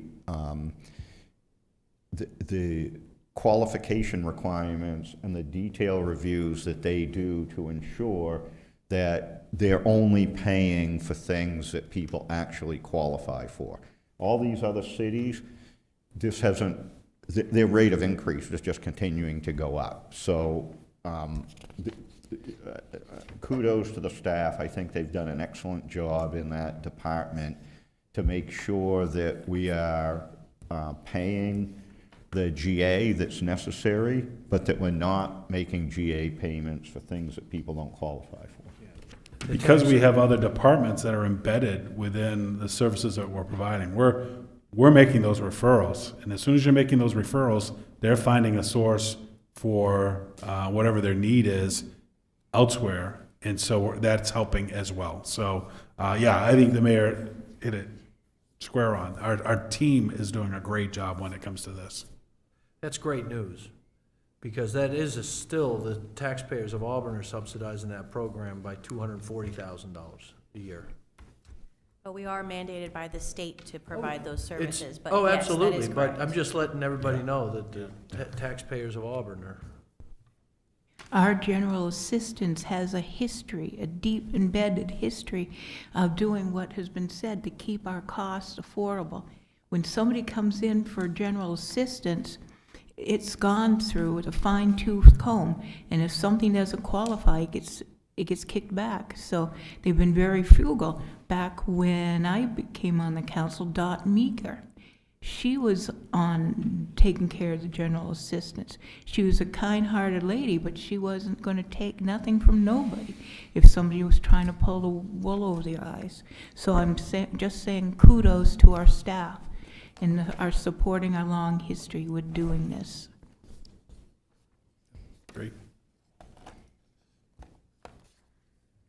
All right, Public Works, 2.9 overall for this department.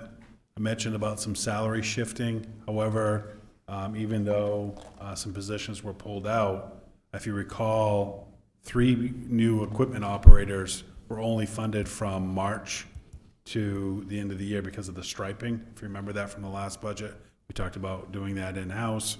That we knew we'd need to get them geared up for spring, so the plan was to only budget that from March. However, moving forward, the full salary is now in here. So when you see 6.9, some of that is because of the collective bargaining. We have 2 collective bargaining units within Public Works, our mechanics and then our equipment operators. And then we have some MSEA if they're building maintenance techs. And then we also have, or admin, and then we have our non-union folks that are within this unit. And that includes a lot of our supervisors. One of the counselors had talked about some of our supervisory salaries challenges with, or I shared the challenge with, we have a collective bargaining agreement that's increasing, but we have supervisors that manage those people. Well, it's really difficult to bring anybody from the union into those supervisory positions if they're making less than what they'd be making without any supervisory requirements. And so we try to stay on pace with that. It's not dollar for dollar. We don't do that, but we try to make sure we're staying within the market for those positions. So we're constantly balancing that. There were some market adjustments that were done on those supervisory positions though, for PW. Because of some of that was driven. So you're seeing that for the first time in this budget. So, and this is one where, I really worked with the director here to try to hold the line the best that we could based on our directive. No new programming, no added costs. However, you are seeing a couple line item increases because of it could be some of the shifting that took place, a position that was brought in that now, I think cell phone stipends, had an increase here because of some added, we have operation managers that are over, like, say, school, and we have an operations manager that's over some of our functions, like our maintenance crew, and so some of that requires them to have a cell phone to be able to respond in the field to personnel. Phil, could you speak to the OT lines, particularly winter road maintenance? Yeah, that's, I think let me get to that line item. It jumped out at me because it's projected to be a 27% increase. Yeah. It's trying to put it more in line with what our actuals are looking like. So if you look at the 2025 actuals, we're hitting at about 278,000. Some of that is we haven't been running fully staffed, and when we're not running fully staffed, that means we're forcing more people to work the overtime. So a lot of times at the end of the year, we're offsetting the reduction that you'll see in the regular salary line item won't have the full expenditure. It's because we spent it but to offset that, we spent it in the overtime line item. And so that's kind of what you're seeing in here. But I'm trying to make sure we're covering that. So we're anticipating, if we're gonna be fully staffed, to make sure we're covering that. So next year, you might actually, if we hit fully staffed, you might see that reduction. I'm hoping with those 3 additional personnel, if we're able to, the challenge here is being able to manage that new striping program. They'll be available for some of our plow routes. That'll help our overtime. Do we have for winter road maintenance, we get towards the end of the season, like what we just had, do we have a model? In the middle of January, you got to take care of the roads because you got 2 more months, and if you don't plow it, it's going to be a frozen. But in March 30th, when it snows, it's going to melt. And do we have some sort of a gauge within Public Works where we don't need to send it out as much? Like, just plow it once and then let it melt? Because I know in my neighborhood, they came around 3 times, and it was not necessary. So I'm nitpicking, but No, not nitpicking. It's a great question. So there is science to what they do. So there's no doubt about it. So depending on the storm, they're looking at the storm, the makeup, the time of year, as you're saying, what's the road temperature, what's the ambient temperature, what are we looking at when they come in? And that actually, this goes into really a whole formula, there's a whole chart of the salt application to start with. That's where they're really looking at what's the rate of salt that they actually need to apply to be able to keep up with this storm, essentially. So obviously, as it gets warmer and you're starting to see this, that application rate goes down tremendously. So your use of salt is not going to be nearly as high as, say, as you said, January or December, when it's 5 degrees out or whatnot. So there's certainly that, and then I think really the frequency, or as the storm is starting to run, it's, as much as they'd like to say it's going to melt off, that depending on, like, towards the end of the storm, if we're seeing that temperature is coming up, yes, they can allow that, and the road will happen. The cars will break it up, and the storm will melt off as it goes. But they really do need to continue to scrape at a certain point, depending on just, they're trying to time that. So there may be some times that maybe they could have let it go, but at the same time, as they're completing their route, they're kind of cleaning that last bit up as they're kind of coming across. So it's really just timing, but they absolutely are mindful of that. Their whole plowing approach changes in storms like this. That's why you're going to see, as you come to the edge of the road, for example, they're not pushing that snow way far back. They're not coming through that last time to push that snow off the road, because they do. Lawns are going to take a beating, and it's not going to be good, right? Everything is soft. They're not going to push all the way up. The approach does change and adjust as that weather's going. And like any department, we probably have several that this is their first year plowing in the spring. And so we're going to see, as much as they're training, as much as supervisors are working with them, we're going to see some that they won't do the same thing next year, right? Because they saw the result of what they may have chosen to do. So that is something that we're mindful of as well. Counselor? Yeah, one comment that I've heard a couple different times, once at Saturday's public meeting, but also from folks in my neighborhoods in terms of the frequency. And I wonder if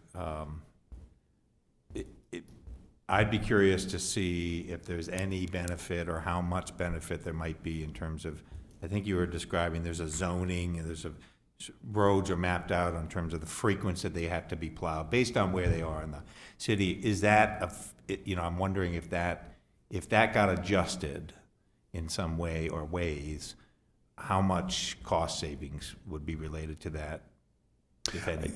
The timing on that is really going to be for next year, because you did not fund any, or I'm not proposing, I guess I should say, I'm not proposing any plow trucks in this CIP. Normally you'll see 1, maybe 2 that will come through. I'm not proposing any. I think that we'll be working over this next year to really dig into our priority mapping for our plowing, but also break that down even further for our high volume downtown or high density road areas. Do we need that same piece of apparatus? I think Councilor Walker's talked about this several times.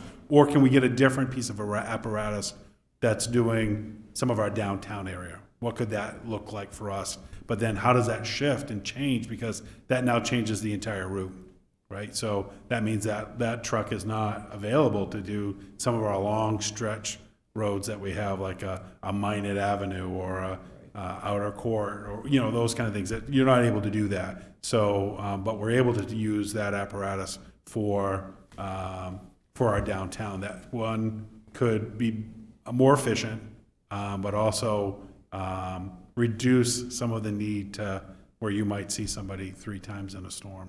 So on a road that, could we have gotten away with 2? You know, I think that's, when you look at those priority 4s, now you're looking at 8 hours, I think every 8 hours. But it depends on the storm, because you saw in the storm that we had, not that, you know, it was, you know, we got, what, 4 inches in 2.5 hours. So, well, that has a big impact, because then we're getting emails, some of you are getting them, that, hey, it's already 7 o'clock, storm's been going on since such and such time, nobody's been down my road. The storm just ended, and so it's gonna take a little time to get there, so. The other driver change in here, if you remember when I talked about electrical services, we had a position, electrician, city electrician, that we've eliminated. This is the electrician that's doing maintenance. We eliminated that position, and then if you look under general professional services, you're seeing that 49% increase. That's because we're contracting that position, those services out. The challenge that we've had is we've trained people, we've got them trained for their master licensing, and then once they do, they're on their own. You can't blame them. There's a huge demand right now for electrical, and so that's what we're seeing. Doesn't mean that this might not come back, but right now, it just seems more cost effective for us to outsource this the best we can. Any other questions with Public Works?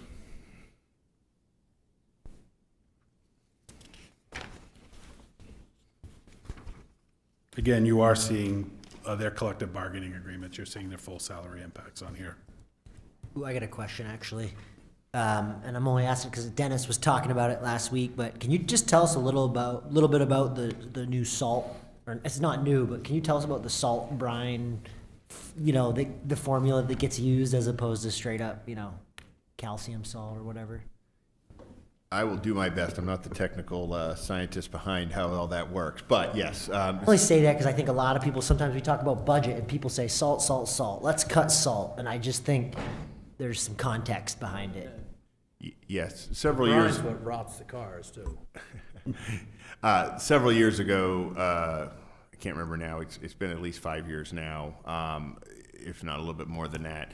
Prior to that, the department used what the calcium chloride would go into the mixture of salt that it's more or less kind of helps the salt stick to the road a little bit better. That's why it's used. As Councilor Milks referred to, that's probably the worst for vehicles in that. So about 4 or 5 years ago, like I said, they switched to what they call a salt brine. So they actually make this brine right on the facility. There's some tanks on the back side of the facility. You can actually see them from Gracelawn Road. That is where they make this. They make this salt brine. It's a liquid salt brine that it essentially provides that same sticking agent or that to stay on the road where it needs to be, and that is made at a fraction of the cost, pennies, compared to what calcium. Calcium used to be about I think it was a $40,000 or $50,000 line item in our budget for the Public Works Department, and that, as you can see, is eliminated. And so year after year, they've been saving that by using the salt brine.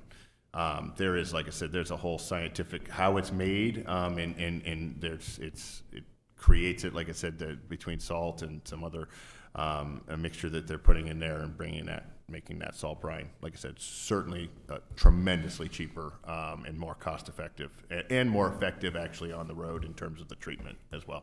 So it's supplemental to road salt? It's in addition to, because I'm looking at the road salt line item at $350K. So this brine is in addition to the road?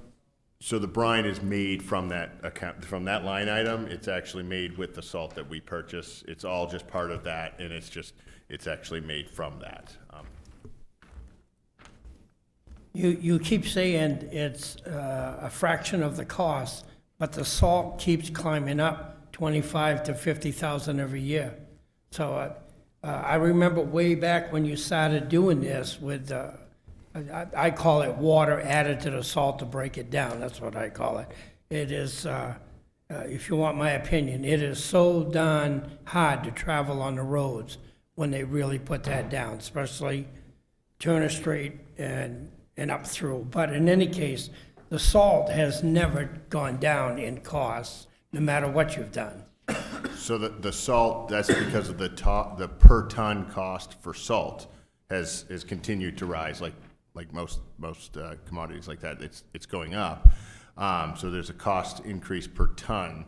What I'm referring to is the cost for the calcium that was used before was a separate line item. Like I said, I think it was to the tune of $40,000 to $50,000 a year that was used that had to be used with the salt. By switching to the salt brine formula, you're no longer purchasing that calcium.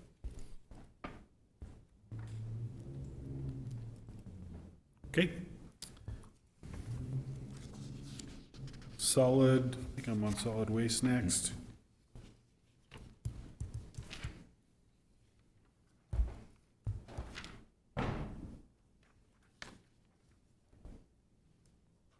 This is different than what you're gonna see in your summary page. This is one of those where we did make the adjustment based on the council discussion. And so you're seeing 1.9 in there currently, if you look at your summary page. But in the detail page right now, you're still seeing the managers at 1.6. Did go out to bid, we've awarded the bid. So right now what you're seeing in here is your solid waste and your recycling cost only.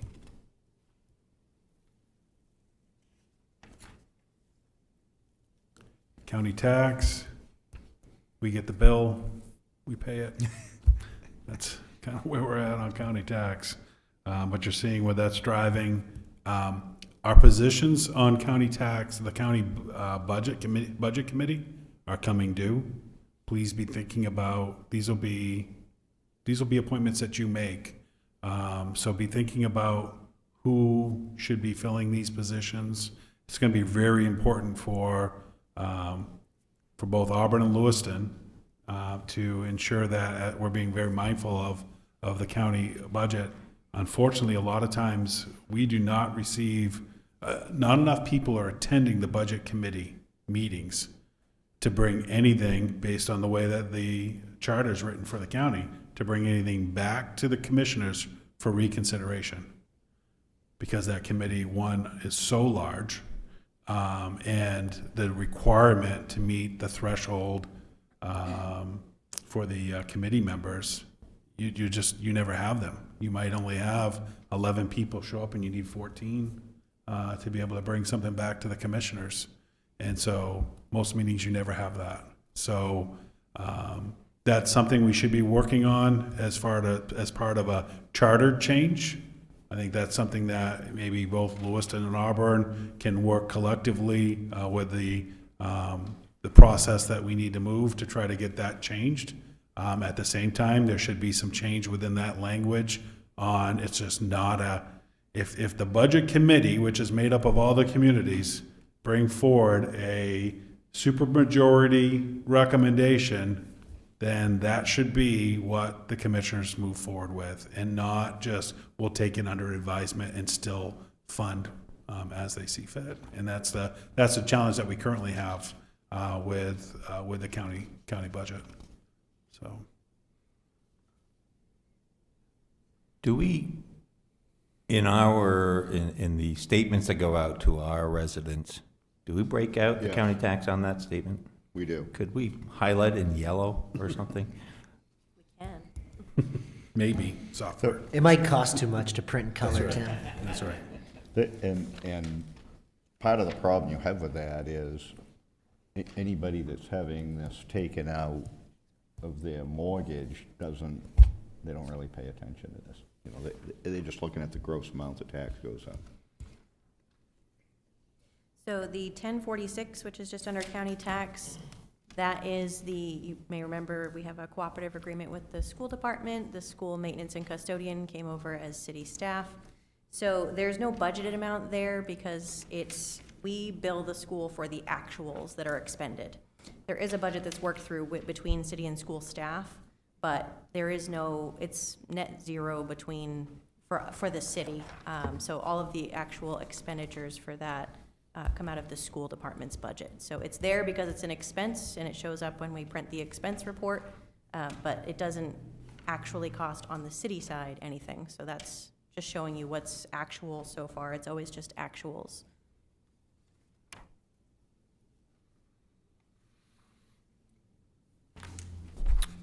So then you have the arts and culture that Kelsey mentioned. We renamed that. That was the LA Arts. So you'll see that as arts and culture. The public library, these are all our, except for public library, the others are some of our intergovernmental. And this is new for you to see based on our sheet. Normally, we don't see it broken down in munis, but this at least gives you a little bit more detail. One thing I'll need to connect with to Kelsey about is 1051, which is transfer to TIF. It's currently showing the 3,049,000. However, in your summary, we've increased that to 3.2 million. That's about $222,000 more. If you go back to the actuals for 2024, I'm slowly closing the gap on that. So I'm trying to bring that into where the actuals are, where it's at. There's no penalty for not having it. We still transfer that. That change happens regardless. But it just should be accounted a little more closely to what actually takes place. And these are as TIFs grow and there's money that's being brought into the TIF program. Well, we have to pull that out from the revenue to go into that TIF program. So you can see where it was 3.4 last year, slowly working that back up to the 3.4. So I made an increase of a couple $100,000. But like I said, that'll just automatically happen. And then Good. water, sewer, tax sharing, airport, transit committee, 911. At some point, because we're printing exactly what you're seeing, you might see where something was entered under the actual, like a regular salary, or that's just it was just posted there, should be shifted over, but it ended up being offset. So you see the 911 total is really where we're We at. run LA 911's payroll. So like I said, when you're printing the sheet, it just kind of shows everything that we've done as actuals rather than showing it coming out of that total. But we do run their payroll, which is why it's showing those actuals there. Yeah, go ahead. I'm sorry. The question is back to the school, public works school, Sure. maintenance and custodial. Building repairs, you have 1.2, That's every school building. every school. So this is every single school building, and we do code it for the school by location. So when they receive the report from us, it Do we can know see which it was schools Fairview then? School, it was Walton School, it was the Yeah, middle so school. you could provide us at the next meeting, you could provide us a breakout of how that 1.2 was distributed among the various facilities last year. If that's what you'd like to see, we can, yes. Yeah, I think that's what And- Council yeah, was looking it for. is, and it's something that we passed over the school earlier, and certainly, I think we all agree that education is important, and so, with that said, last year, I asked the school department to take a look at the two failing, building-wise, Right. facilities that are in very poor shape, and so I'd like to get an update on what their plan is for that. I know that there's been some reorg within the school department where they've got sixth grade going into middle school, which I think is fantastic. At least I read about that. I don't know if that's officially when that's happening, but does that mean we're gonna be able to consolidate some and maybe eliminate another building? So I That's- think that So that's what Yeah, because I that's a think- big number and we don't have to fire people.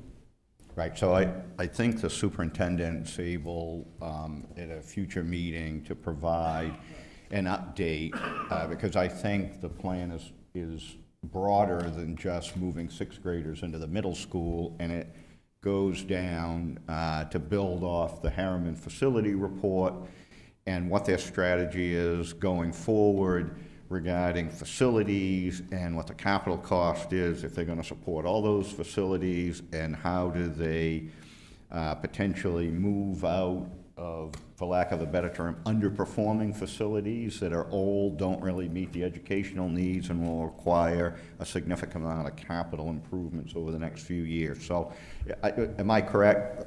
Yeah, you're gonna be able to provide an update on that. Great, thank you. Superintendent's scheduled to be here at your next council meeting, and so I'm sure she heard you in the back room, and she'll be sure to get you that information on your 7th. I said, So, great, because that's a big, that building repairs is a big number for a new school. We have old schools. I had a question on the public library. Counselor Whiting, I don't know if you could give us some context just on how that budget request works. Do they just send us an estimate of what their budget will be? I'd also love to see, do we have access to the line item library budget? Have I looked over that at some point? I'd love to We see have that. it, we can provide it. I'd love to just glance at that if that's something we could get. But Rick, if you have any I insight. think the library board tries to be conservative. The director meets with Phil and I think Kelsey every year, and, they know it's a tough year, so they didn't come in with anything too extravagant, and we appreciate it. Yeah, we met with the chair of the committee as well as the director, Kelsey, myself, and Dennis. We kind of worked through, basically I gave Donna the same directive, is that, no new programming, no new positions. And so, and really, I think I also said, and do your best to make sure that stays at least at 3%. And so what came in as was 3%. The library has other funding sources as well, but, so, yeah, you'll be able to see their whole budget to see what the change is. One other thing I think is a good innovation, the city and I think it's Auburn Hall and the library share custodial services. And they were down a person. I think they're in the process of hiring somebody now, but that's a good way to cover both buildings. It's a lot to cover, but it's a pretty effective way of reducing, the expense to both entities. We manage all of all of their facility costs now too, as far as maintenance, and so that's all done through our facilities person as well. So if you recall, last year we had in the CIP their boiler, HVAC. That's where we made some recent adjustments. There were some requests that came in this year that I chose not to move forward with. I moved them off a year. Because I really want the facilities director to spend some time and really bring somebody in, assess the roof, assess some of the needs that they are recommending to see, okay, what's our best solution moving forward, rather than just going ahead and ramping up on some of that. And you touched on the transit committee, LA Transit. Yeah, so And I know they came in and yeah, you and got spoke to Larry's us, presentation, yeah. but that's a $140,000 increase. Yeah. Do we have any recourse there? That's the new, because the contract's expired, right? That's the new contract, which drove the increase in the budget. Yeah, so if you recall, several years ago, study was done, recommendation on the type of services we should be providing. This is moving to that service, as well as now changing the provider. Councilor Cowan sits on this committee. We've worked through that program of how we provide services. We're now, you're paying more, but you're getting a lot more in services. Part of the challenge, and I think Councilor Gary, who's served on that committee over the years, and certainly has shared concerns when a route goes down and it's an Auburn route, but yet we're paying 50% of these services. What we've expanded now, what we're really relying on is our on-demand services. And so our on-demand services now expands all the way out to exit 75. So if you have an individual that's living, say, up on 6th Street, that's within a distance from where a route is being provided, that individual could go ahead and schedule transit service for work out by exit 75. And so that's a great addition to our programming of where we've been before. Remember, this is just a small amount as well. One, we split this local costs with Lewiston, so they have the exact amount that they see, but then also we have all the federal money that comes in and also offsets the cost to provide transit as well.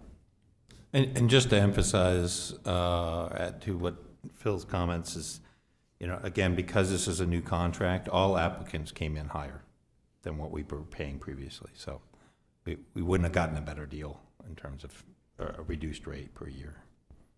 For the actual service providing, yes, yeah. But the two things happened in this budget. One, service provider, but then also the type of service shifted and changed. I'll work with Kelsey to see where we are on what's might be left in that. This isn't the full amount. We have carryover money that was in the LATC budget that has helped reduce this, so you're not seeing the full amount. Eventually, that carryover, and that was because of, we had, the federal level of ARPA funds, really. And so we've been using those funds to help offset this. Next year, you're gonna see, we may not see that full carryover. Because we might be reducing this by around $60,000 because of some of that carryover funds. And Larry covered that when he showed you the budget. And I think it's in your sheet, your documentation as well. I will say, though, it is a painful increase. I mean, it is big. Yeah, big discussion at the committee level on this, because it was, we've had this study, we know this is the better efficient service that we're providing, rather than what you're seeing currently with empty buses. That's not efficient. Let's get to an efficient system. This is actually moving into that efficient system. So you're eliminating, I forget what Larry said, but I think we're eliminating 2 routes as a result of this. So if there aren't any other questions to the manager about the proposal, I guess before we close out tonight, do people have thoughts about particular areas for reductions in programs and services? Really quickly, just so you're aware, in this packet, you'll notice you have a new total supplemental considerations and non-municipal considerations page, and that's because we received a request from the Auburn Suburban Baseball and Yeah. Softball, so just keep that in mind, that's in your packet. But not for discussion in this process, right? Just wanted to make sure They're everyone was asking aware for it's there. $4.6 million, so we'll take that up when we talk about CIP, not when we're talking about the operating budget. Auburn Suburban is asking for 4.6 million? Well, no one really knows exactly what they're asking for. They put in a request, and the only number in it was, we need $4.6 million. You know, they didn't say, we need $4.6 million, can you give us 100,000? So the manager and I are reading it as, can we fund $4.6 million to build their fields for them? And because of the size of that, we'll take that up as a CIP item, because clearly you're not gonna put anything like that into the operating budget just because of the size of it. Yeah, we put it on there as, it's a request that came in Right. as non-municipal, just as a placeholder for you, so you'll make sure we have that conversation. So, yeah, Council Washington. Thank you. I know last meeting we had talked about everything that was in the non-municipal supplemental request, and that they wanted to talk about it, but they gave some numbers.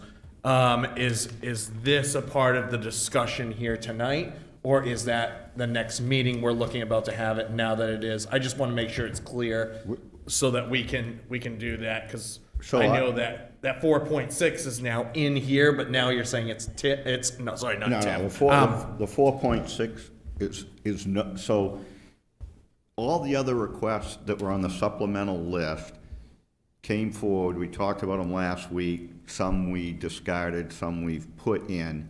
The ones we put in are in the 9.9 increase. And so, like all the rest of the budget, all of these things are open for discussion. No different than any other line item that's in here. So the $4.6 million is being treated as if we said, no, we're not going to fund anything. The 4.6? Right, I mean, in terms of, we're not going to have it as part of our discussion. If Yeah. we had had it last week, it's being treated as if, no, we're not bringing No. anything over. It's not From- part from of the my- operating budget, so Yeah. for these purposes, discussing the operating budget, it's not part of that discussion. So it Yeah, wouldn't- no, I mean, it like, wouldn't so have been- similarly, we decided to carry over $5,000 for Twin City Swim Team for discussion as part of the operating budget. This is being treated as if $0 were carried over for No. discussion. This is being treated as if it was never on that list, because it's not a topic of discussion for the operating budget. So it's not as if we said, no, we're not. The way I'm looking at this is we've received a request, it's for capital improvement. So it's not even on the table for discussion in this budget. When we have the CIP discussion, then we'll discuss that at that time and decide, just like we did with the other ones, whether it's in whole, in part, or not in at all. So you're saying that these non-municipal supplemental requests are CIP? No. What I'm saying is, the sheet you have, Yeah. other than Auburn Suburban Little League, those are all operating budget items. We talked about those last week, and some of them weren't put in at all. Some of them were put in at the listed amount or at a lower amount, and they're in the 9.9. And they're in the discussion, that's Council Weisner's question. They're in the discussion all through this process, tonight, next meeting, whatever. Yeah, because I think that's where it's confusing, because I know we all talked about, nobody really wanted to, they just wanted to throw a number out there and then say, I'm open to discussion. I think that was what I heard all Right. last meeting. So I think the confusion part when you said this going into the CIP is, then why is it Only that listed in? one item. Why is that listed in the mix with everything else? I think it's just the confusion. So I know, I was just looking, and thank you for clarifying that. Okay, we can discuss tonight. Are we gonna allocate? Because I thought there were some other things that were talked about here that, and all I see is 15,000 listed in here, but I thought there were some other discussions. And I'm not following what are each one of these line items in the budget or not in the budget? No, so. Are we talking about putting them in? No, hold on. So here, just to clarify for everybody, I'll go down through the list, right? So it's clear to everyone. Just cross the 4.6 out. I understand Kelsey was trying to be helpful to put it someplace so you would remember. Someone had made a request, that's gonna be CIP. Here's the rest of them. Put CIP next to it. So here's the list, and this is what happened last week. So automated solid waste recycling waste carts, it was on the list at 271. What's? It's not on here. Yes, it is. You're not looking at the right sheet. This Look- is look in- updated sheets, so your book You also go has, into your book. So in your budget book. New sheets you were provided tonight. I thought this was the one that was just given to me tonight. That's That's an new updated sheets. sheet. Changes that were made from the last meeting are in here. You have the sheets that, I'm just not seeing one for the administration. oh, there's the administration. They're right here, Steve, if you wanna look at this. Right? I got 3 different people telling me something different. Okay, so listen, I'll just make this really clear. So in your budget book, there was. This is what was given to me today. Yeah, that's an update. And that's an update, and the only difference on there is the $4.6 million added item for Auburn Suburban Little League. Just cross that off, we're not even gonna discuss that in the operating budget discussion. Okay?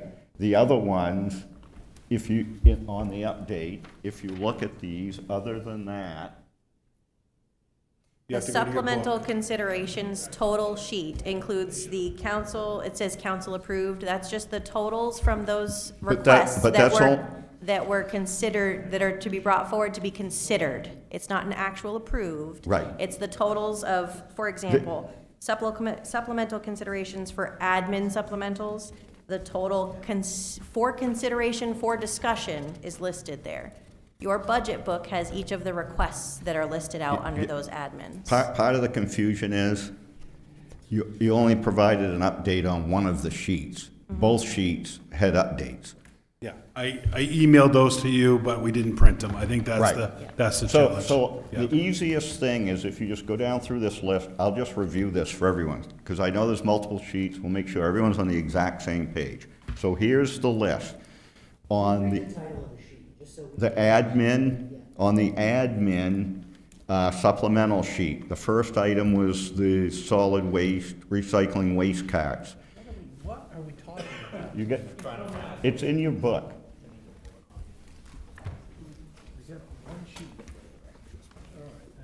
Okay, so that, the original item on there was 271. What was put on the budget, it was 183, and that was a reduction because we won't have 100% adoption on recycling. Bulky waste disposal, the item on there was 175. What's in the budget now is 50,000. Campsite cleanup, the request was 35,000. What's in there is 35,000. Code enforcement, what was in there was 105,000. That was a request. 105's in there, and I'll point out again, as I did earlier, that is, there's a $105,000 increase in revenue that's companion to that, that's in the budget as well. Homeless services, the number, this was a little complicated, but we, for those that weren't here, we got the request from Cadence Kitchen towards the forthcoming emergency shelter for $400,000. We had a discussion about that, the manager and I requested that he send a letter to them for additional information. They did. They responded. There is not sufficient information from Cadence Kitchen in that request for the City of Auburn to allocate money to anybody with the little information that we got. What we did was, we then generally put this under homeless services. The discussion last week, what's in the total now at the 9.9 tax levy is $275,000. The organic waste what's that? The third ambulance. You just skipped from code enforcement. Oh, I'm sorry. Yeah, sorry. Thank you very much. The EMS third ambulance, the item was listed for $135,500. That was put in the budget. And as we talked about earlier, there's a $75,000 revenue offset for that. Organic waste curbside collection was $107,440, and we did not put any of that in. That's the, that would in effect be covering the cost for the first 500 people instead of their subscription service. So we didn't put any of that in. The organic waste drop site collection at $26,400 was put in, and that was the fixed site pickup. Senior tax reimbursement, the item was listed at $350,000, $175,000 was put in the budget. On the non-municipal supplemental sheet, only 2 items were put in. I will make a note, there was discussion about Androscoggin Historical Society. They made the request for $10,000. That was the item Kelsey referenced earlier about arts and culture. There was $25,000 in there, $15,000 goes to LA Arts, $10,000 goes to Androscoggin Historical Society, so that actually was already in the budget. And other than that, Boys and Girls Club was $20,000, $10,000 was put on the budget. We already talked about Cadence Kitchen, Kennebec Behavioral Health, Lake Stewards of Maine, Maine Public, those were not moved on the budget. And the Twin City Swim Team, the request was $20,000 and $5,000 was put on the budget. So that total is $999,900. And in your current tax levy number of the 9.94, that includes all of those additional expense items, and it includes the $180,000 in revenue offsets, which came from the code enforcement revenue and the third ambulance revenue. $999,900. With the revenue, the number that's in there is what, 10.08, Kelsey? When the 10.08, revenue is added in, it's 9.94. And that includes $819,900 that we're adding into the budget. Well, That's what it says right here. Is that this number from the supplemental when, considerations? when you add all of them So in. without the 819, we're at 9%. No. So with this number, just so we're clear. We're not clear. The expense that was added on for all of these items into the budget, before we started having a discussion about what we would keep in the budget or not, was an additional $999,900. And From the 1.6. yes, and then there's a $180,000 revenue That's how we offset. got to the That's how, 819. correct.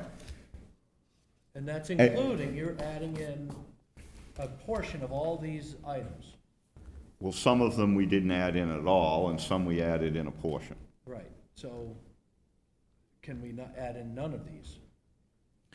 Because Well, then it'd be down to 9%. well, the answer to that is yes, but as Counselor Wisener was pointing out, the exercise last week was to say, of these, are there any of these that we even want to talk about when we're doing prioritization of programs and services in the budget?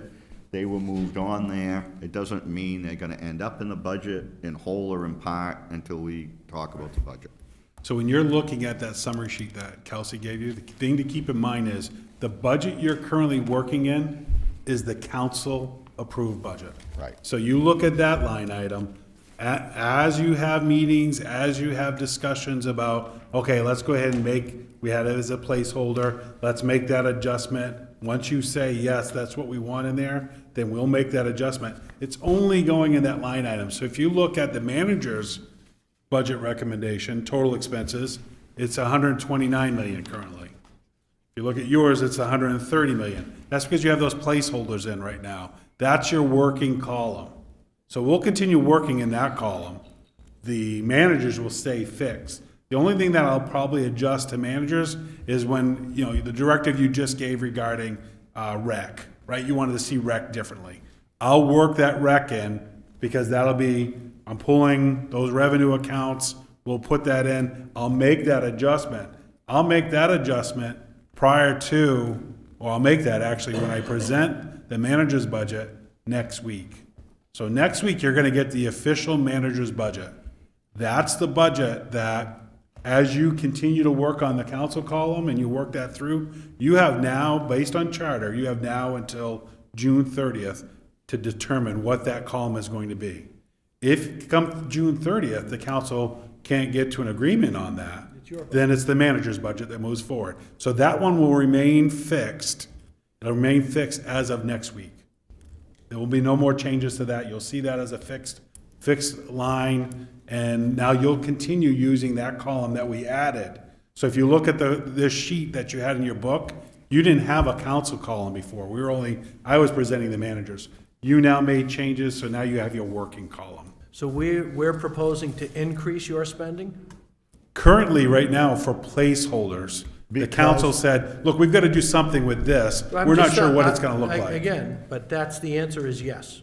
Well, from a financial standpoint, the answer is yes, but you have to go back to what the directive was to the manager. And the directive we gave to the manager was, look, present a budget that's current programs and services only with the additional cost to provide those. And then provide us the supplemental list for things that have occurred that are not in the current budget. So as an example, we did the solid waste contract.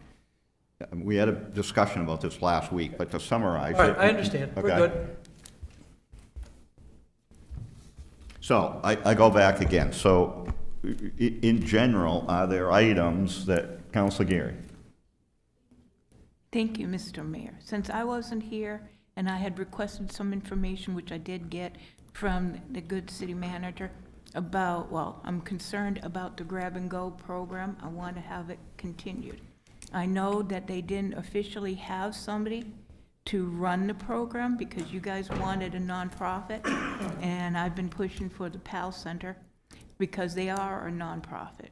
And from, even though a vendor has not come forward, there's still been money that's been allocated from the account.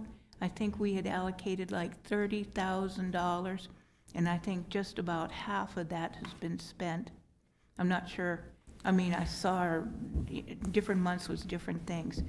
Also, I'd like to see the Good Counsel Walker's potato program continuing. The reason I want to push for this food is because lots of times that the people that are getting to grab and go groceries, they're not always the one, most of them are not the ones that go to local food banks because they either don't have the transportation or are not physically able to do that. So grab and go fills a niche, especially for the seniors, especially for families that live around the PAL Center. They've got a good program, and I want to keep our budget as low as we can, but we can't not think of those that are less fortunate. Same as, I know we're discussing monies for the homeless. There's different types of programs that we gotta figure out what we're going to fund. And Caden's Kitchen, they want a huge amount of money, and like they've been said, they didn't give us the background information we need to make an informed decision for this request, same as they didn't do it for the last year. I'm not knocking the good work and the place and the stuff that they're doing and the hard work of the volunteers. I'm just saying that we're detailed oriented. We gotta have these things. Same as we don't know. We think most of the drop-in center costs are gonna be covered by those that rent out space there to provide services. I'm pretty confident that once we get up and running, that we will be able to get either hit the target or very close to it for the first year out. And we gotta figure out what we may need to, help them as well. Homeless is a big issue. And I know we can't do everything. It takes us becoming partners with other stakeholders, churches, and kind-hearted citizens. So I made a few notes here. We'll try to go down and address these one at a time. So the manager can jump in here and help me out with this. But so here's my understanding of Grab and Go. So Grab and Go was funded under ARPA money, and then last year the council decided to see if we could transition this over to find a vendor so it was funded out of fund balance. Because it was a limited time period program, it's not in this current budget. My understanding is that we were unable, after multiple attempts, to find a vendor that would take on the grab and go activities. And in effect, PAL Center staff, and I want to split this out. People, I think, in the community often get confused. There is food programming that goes on in the PAL Center, and that's in the budget. That's going to continue on. The grab and go program is being staffed by people from the PAL Center, but it's a completely different program. The capacity for them to do that ends August 1st, or whatever day the PAL Center opens up, hopefully August 1st. So right now, grab and go is not in there. So we can think about this. My understanding, and the manager probably has more information about this, is that currently one of the proposed tenants at 121 Mill Street is the YMCA, and the YMCA will be bringing online a similar program.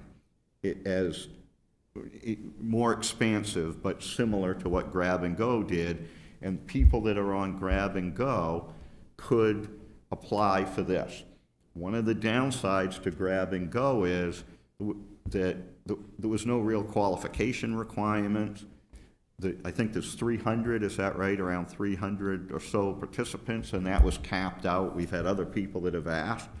So I think the question when it comes to Grab and Go is, in effect, is the YMCA program for food insecurity that's coming online, is that sufficient to pick up what Grab and Go has been doing? Because I agree with the sentiment that Councilor Geary has about it's a valuable program and people rely on that.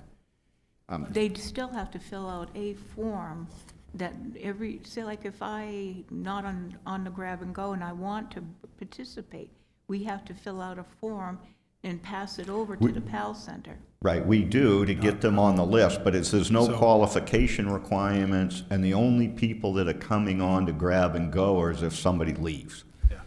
Let's be really clear.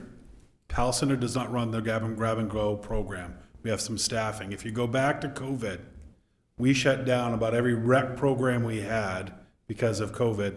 We shifted that personnel to a much more ramped up grab and go than where we're at currently. But we shifted that personnel, we brought volunteers in, there was a lot of additional work that was done within that programming. It's continued on. I've recommended not to. We shouldn't be in this business, is the way that my recommendation. That's why we were looking for an outside source.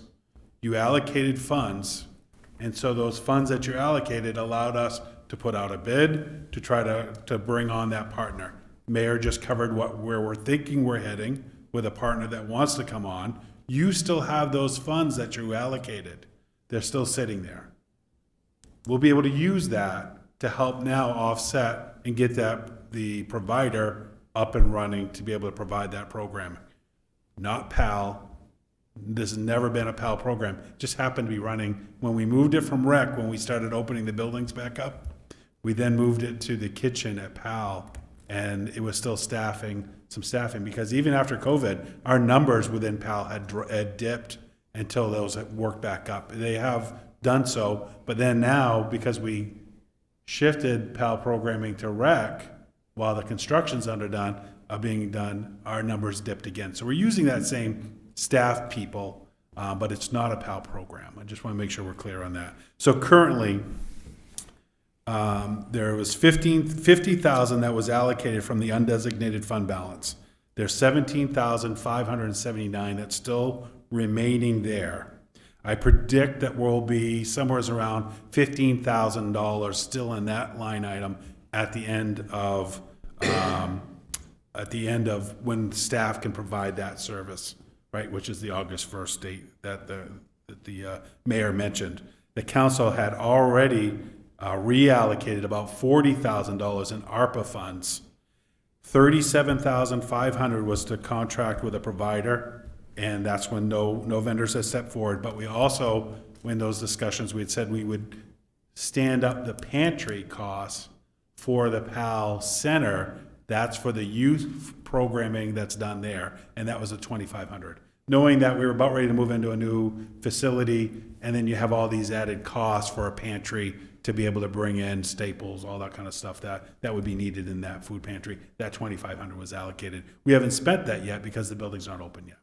So that's currently where those two numbers sit. You'll land about $15,000 that's still in the undesignated fund, and you're still sitting at $37,500 within the reallocated ARPA funds that you will need to spend down by December of 2026. Right, so my suggestion on this, because people will recall last year's discussion, is that I think the consensus was that the city, we think this is a valuable program, but it's not a program the city should run. So my suggestion is that we decide what to do with these residual funds from the ARPA money and the fund balance. And if we're going to have a provider that's providing the same type of service, and then we take into account, I think Councilor Walker will remember the exact number, I think it was $5,000 last year, right, for the potato program. If we want to do those things, we should look perhaps to leverage those funds to help an outside provider that's going to provide these same type of services get up and running in their first year. Correct.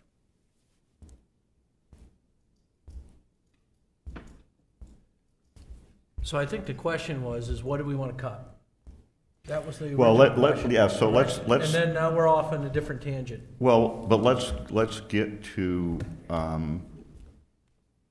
So. That was your question. It was, but Council, just to follow up on Councilor Geary's point, so on the drop-in center, my understanding is that all of the space that's available at the drop-in center, we have potential organizations to lease. We actually have now more organizations that want to lease space than we have, and I think we're in the same place that Mr. Holmes previously briefed the council, is that the revenue from the leases should cover the operating expenses of the building, you know, heat, lights, water, sewer, that type of stuff. And so, I guess with that, I think that addresses Councilor Geary's points. Councilor Milks? So if we have all the space covered in the drop-in center, so we should be, if there's more people that want to be in it than room, we should be raising the price, and we should be paying the taxpayers back for the building. We should be servicing that debt. If that's the case, then we should be raising the price. That's how that should work. We shouldn't be turning people away that are willing to do it if we raise the price and pay the taxpayers back. We could think about that, but I think if you raise the price, you might not fill the place. Yeah, it's a fine balance. Most of these programs. Well, that's how you go raise the price till it's full. But I think it's very different than commercial, right? I think that you have nonprofits that have a formula that they can only use for rent, that they can be able to provide those grant funds to cover their rent costs. We work within that. I think you're going to find that the rates, we're where we need to be on those. I think what we want to make sure we're selective on is the programs that are coming in are programs that are well established in the community and provide the direct resources needed for the clients that are coming to that building. That's probably where we've been prioritizing. Again, the question was, what additional are we going to, one, I'm not in favor of adding anything additional to the budget. The budget's we're already raising taxes on Auburn taxpayers. We're on the hook we're liable in the drop-in center, which is homeless services, for another $2 million? If HUD decides they don't want to pay, or we're on the hook for a big number in there, right?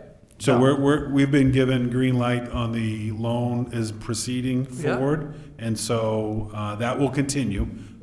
That is still money that's coming out of our future programming to offset that loan. If that future programming goes away, if that funding goes away, then we have to pay that loan. If that goes away, then yes. Then Well, hold on, we have to, and we've put just to be clear. 1.5 million into that building already, or more. Part of that. How much, we put more than that. No, part of that includes this HUD line of credit. And if you recall, when Mr. Holmes presented this, the HUD line of credit is more than the budget. So your point is correct that should, in the future, HUD funding go away, whatever amount the city had drawn off that line of credit, they would be on the hook to pay for. Understanding this, there's been significant activity going on especially about phase 3, to reduce the cost, to limit the liability for any future drawdown. That money has still been spent. Not the loan, but the money we put in there. If you count the value of the building, plus all the ARPA money, plus all the renovation money, we put over $2 million in that building. Correct.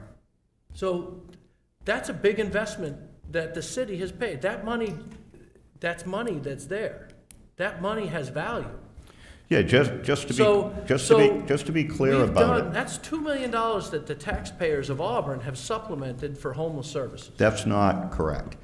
So let's just be really clear about this. How is that not correct? Because none of them, so to be clear, some years ago, the city paid $1 million for that program and had at least 3 failed attempts at that building, had at least 3 failed attempts. The city bought the building. Right, and they had at least 3 failed attempts to try to use that. So taxpayer money. that was taxpayer money. That's $1 million.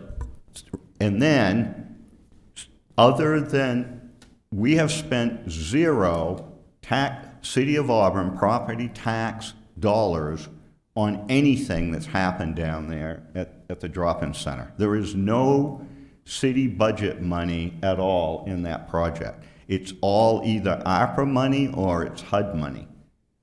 There's no property tax money in that project. Other than the $1 million for the building.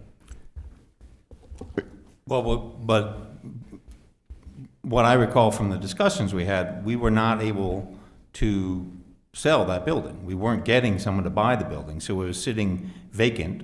We weren't making any money off of it anyways. And we were paying rent out of the ARPA money to rent space for where our community development and our service people are, and they're now in that building in a position where they can also have other services there, so the potential of their, the return on our investment of what we have to pay every year for them, I think I'm still confident will be greater because we have a larger number of people all in one place, so there's quicker and easier handoffs for people who need those services. So I think, you know, to me, it was half that building is for general service staff, public health staff, people that are in our operating budget. And so, plus all of those that are paying rent to help us with the operational dollars. So I think I don't look at it as the entire amount of money invested in that was simply for homeless people. Because it's covering our current staff as well, so. Right, and just to be clear about it, to follow up on Councilor Cowan's point, the city some years ago spent $1 million.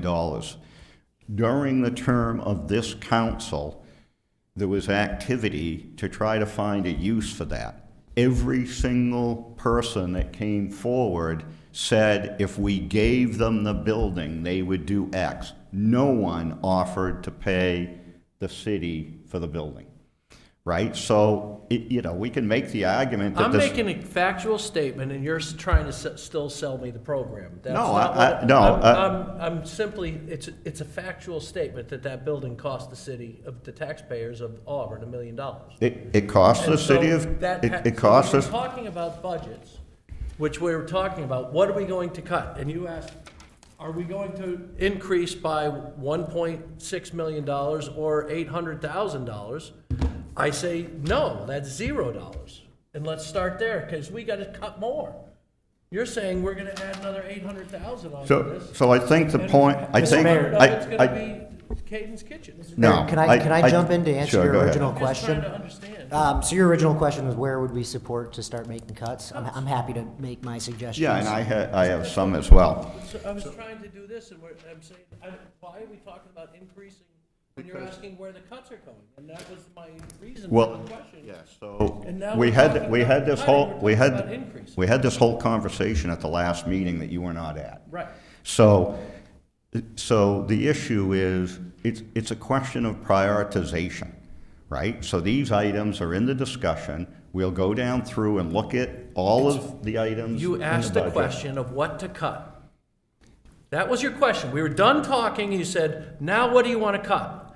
And I said, and I asked about this, and this is an increase, this isn't a cut. No, so, I'm saying, no, I don't want to increase this to Great. start. That's So- the answer so- to my so we- question. so we So underst- it's a simple question. so we understand This your is point. zero. We understand. I'm well, happy It to- is for you, but I'm not sure it is for the rest of the council. If you had been here the last two I meetings, understand. you would have understood how we got to this point. I do Ca- ca- understand. I'd love to- I actually Counselor do I'd love to understand speak- how we enough. got to this point. I'd Counselor love to Platt. speak, Counselor Milks, thank you.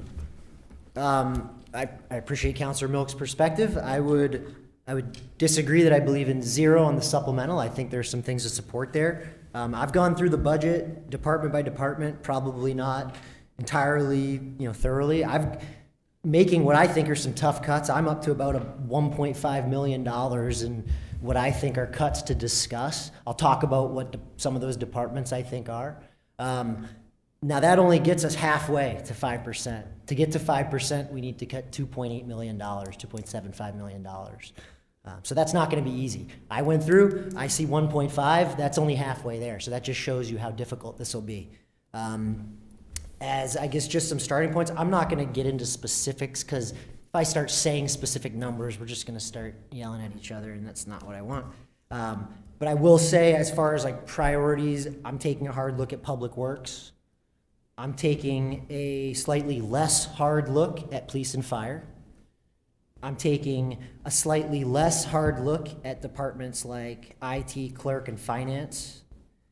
I think there are some line items that I would amend from the supplemental budget.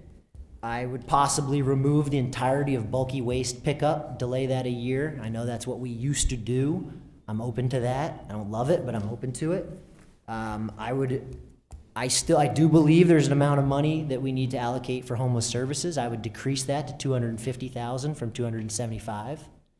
I'm just trying to make cuts wherever I can. I think it's time to revisit our annual events, the 3 events that we talked about those last year. I think if we were to cut one, it would be the Blues and Brews event. So I put some thought into that. I've got some nominal numbers to, shave off a little bit from the LA Transit request. Possibly, I'd love to hear from Councilor Whiting, but possibly shave off nominal amounts from the public library request. In my list here, I'd love to have the discussion of, I don't know if it's the right move to possibly increase the fund balance. I think you're at 1.85. We could go higher. I'm not saying we should, but that's a conversation we should have. And then I've got the school in here as well, and I've got the school. If we want to say a number, I will. I've got it written down in front of me. I'm not sure there's any value in me saying that number right now, but if someone wants to, I'm happy to. I have a number written down at 2, so if you want to wait, Okay. I'll say I mine won't first change my when number we and get to me, and then okay. you can say what you think. Okay, so that's where I'm at. I didn't tell you guys numbers, but I gave you guys a sense of how broad I'm looking. I understand you can't just cut everything 10%. I get that. We have debt service, we have contractual salaries, we have fringe benefits, all of those things. So I've gone through each department and looked at where I think, there might be this might affect personnel, it might not affect personnel. That's how I'm going through each department. I appreciate Steve's comments. I think there are some supplemental items that we should keep, but I'm also looking broadly to cut elsewhere. I didn't actually mention, I don't know if I put rec, I'm looking at my list. I also have some significant savings out of the rec department as well, and I don't know if I said that. So that's kind of where I'm at. Happy to answer any questions on my perspective, but I'll cede the mic here. Councilor Cowell. No, thanks, Councilor Plass. I just was going to add to that. I have really struggled with how where to cut, recognizing that, from my opinion, our budget throughout the whole budget is really quite lean and efficient. We're talking about serious cutting in services, and likely, almost, I probably guarantee that we're talking a decrease in some staff. I think it's important to point out that the increase from 23, 24 to 24 and 25 is slightly more in our service costs than what we're talking about here. And we need to cut. And I do think we need 10% increase on tax levy is absolutely, we can't do it. I guess where I'm struggling, and so what I took an approach, I don't know how realistic it was, but I just wanted to get some numbers on if we tried to get to 3% for the entire group of administration, 3% for fire and police. So I'm clear. Sorry, 3% increase. 3% Yes, increase. sorry. Yes, 3% increase for public works. Other things like the fiscal services, that's fixed at 21.5%. And I did put in a number for schools because I think it's important for the school committee to be reacting to something. I put in an amount there for $500,000. So with those two, with all of that, and and I have no idea if this is realistic under community services, because we talked a lot about staff dollars removed into different places, so we had a big increase there. I had cut that down from a total of 15% to 4.2, probably entirely unrealistic. Within that, I too looked at rec. I think I'm hopeful that if we cut that, there might be some offset from increasing fees I think public library, I mean, I'm looking at these things going, okay, what's going to be, what cuts that are going to be painful might have the most likelihood of people being interested in giving some money in through fundraising. I mean, that's where I'm at that desperate level. So I was looking at, cuts for public library as well. So the total that I got to with that was a decrease of just shy of $1.5 million.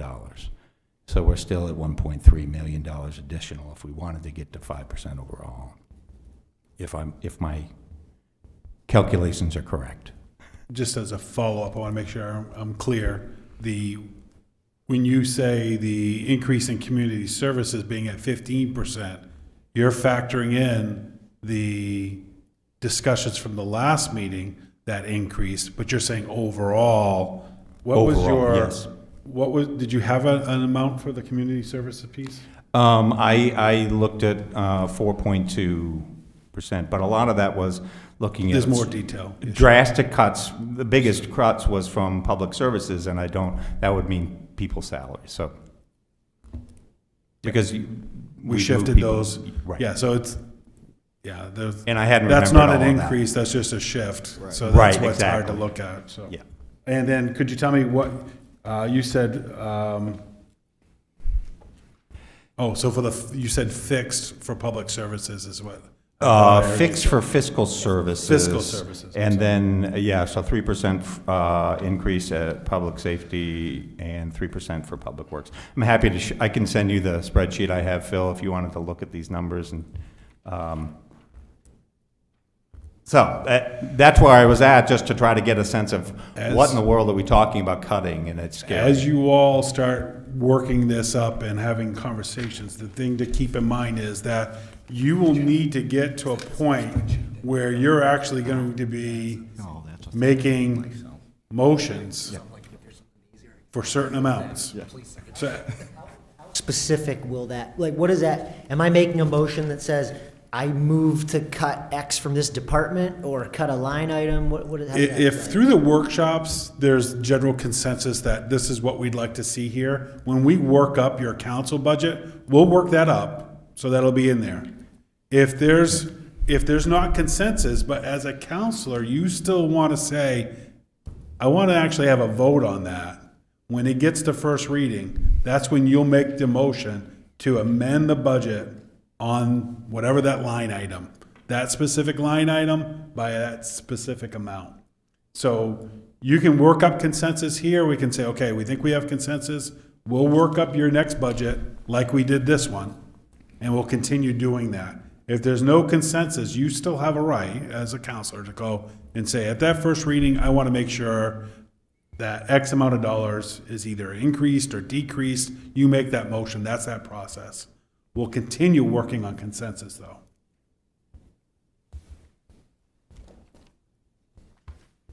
Anyone else? So a lot of the thoughts are similar that I had that Council Platts and Council Cowan have already put out, but so I'll go down through the supplemental list first. So on my list, I had, so these are additional reductions. So 50,000 in bulky waste, that zeroes that out, decreasing campsite cleanup by 10,000, decreasing homeless services by 25,000, decreasing senior tax reimbursement by 25,000. So in effect, that would leave bulky waste at 0, campsite at 25, homeless at 250, senior tax reimbursement at 150. Reducing boys and girls clubs by 10,000. We have not funded them in the past, and we make the capital improvements to the building. Decreasing Twin City swim team by 5,000. That zeroes that out as well. Other items, I went a little further on mine than Councilor Platts, and my suggestion, we'll have to have the manager cost this out, but my suggestion is to move from 3 major events to 1.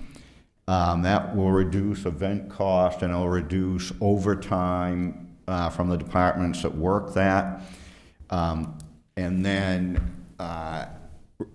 relative to that, reducing, we'll have to figure out the exact amount, but the position that does that by 50, 60%, whatever, and we either eliminate it, or I think there's other places that they can do, you know, if we maintain an event, they can still do that and do this part of the job with something else in the city.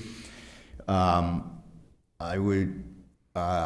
recommend the current parking enforcement officer at the police department, that we move that into the parking special revenue fund instead of paying for that on the general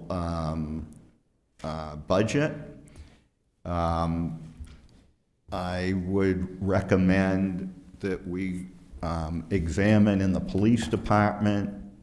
There's a lieutenant and two sworn positions in professional services.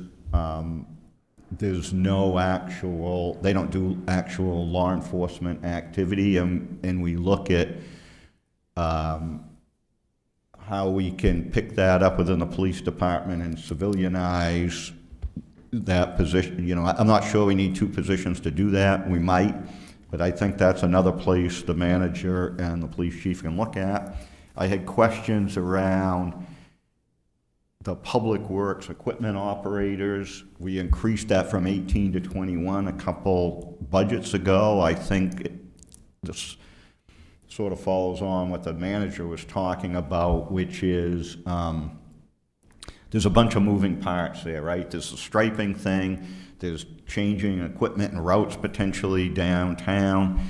So I don't know what the answer to that is, but I think that's another place to look at. A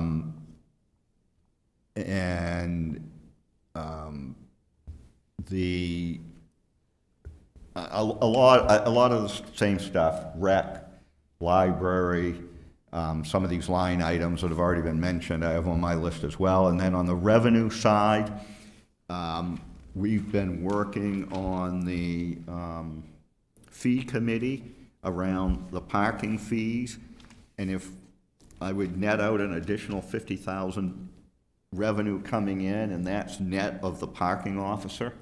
So I don't know what that number is. These are just broad numbers. I think, I know the staff's working on this now, but say $150,000 in gross revenue, additional coming in from parking, net out the parking officer, and let's say we have 50,000 revenue we transfer over to the general fund, $150,000 increase in planning on the fees. The committee's been working on the planning and permits. I think we'll get the exact number as we work through that, but that's what I have for placeholder. And then I have questions from the fee committee about recreation. That was very unclear, but I think when the manager redoes the rec budget, we'll have a better idea whether there should be any type of fee increases there or not. And I have a placeholder for $25,000 in revenue. I don't know how real this is. We had a discussion with the fire chief about fire department response to motor vehicle accidents. Lots of places around the country charge a fee. We've done some preliminary workup on that.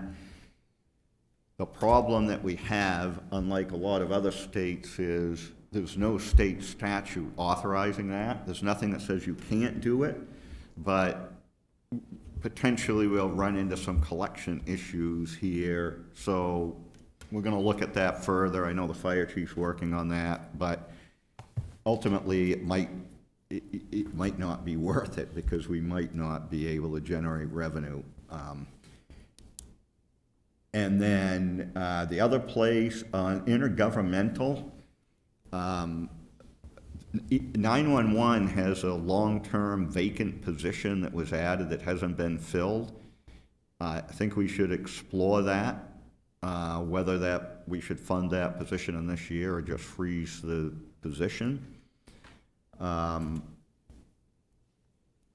And then I had a placeholder in here for the school of $750,000, mostly because we need to give some number if we're expecting reductions on the school budget, so we can see what it is and the impact, because we don't have the insight to that like we do here. So at least we could hear from the superintendent and the school board what that would mean. And I'll tell you my number. I had 250. you had 250 at 5. So, perhaps we start at $500,000, which is kind of in the middle here, so we can see what type of impact that would have.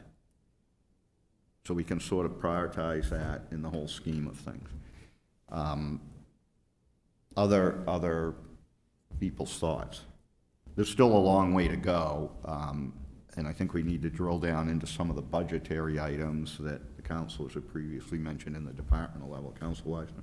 Thank you. I can tell you on the non-municipal side, I agree with you.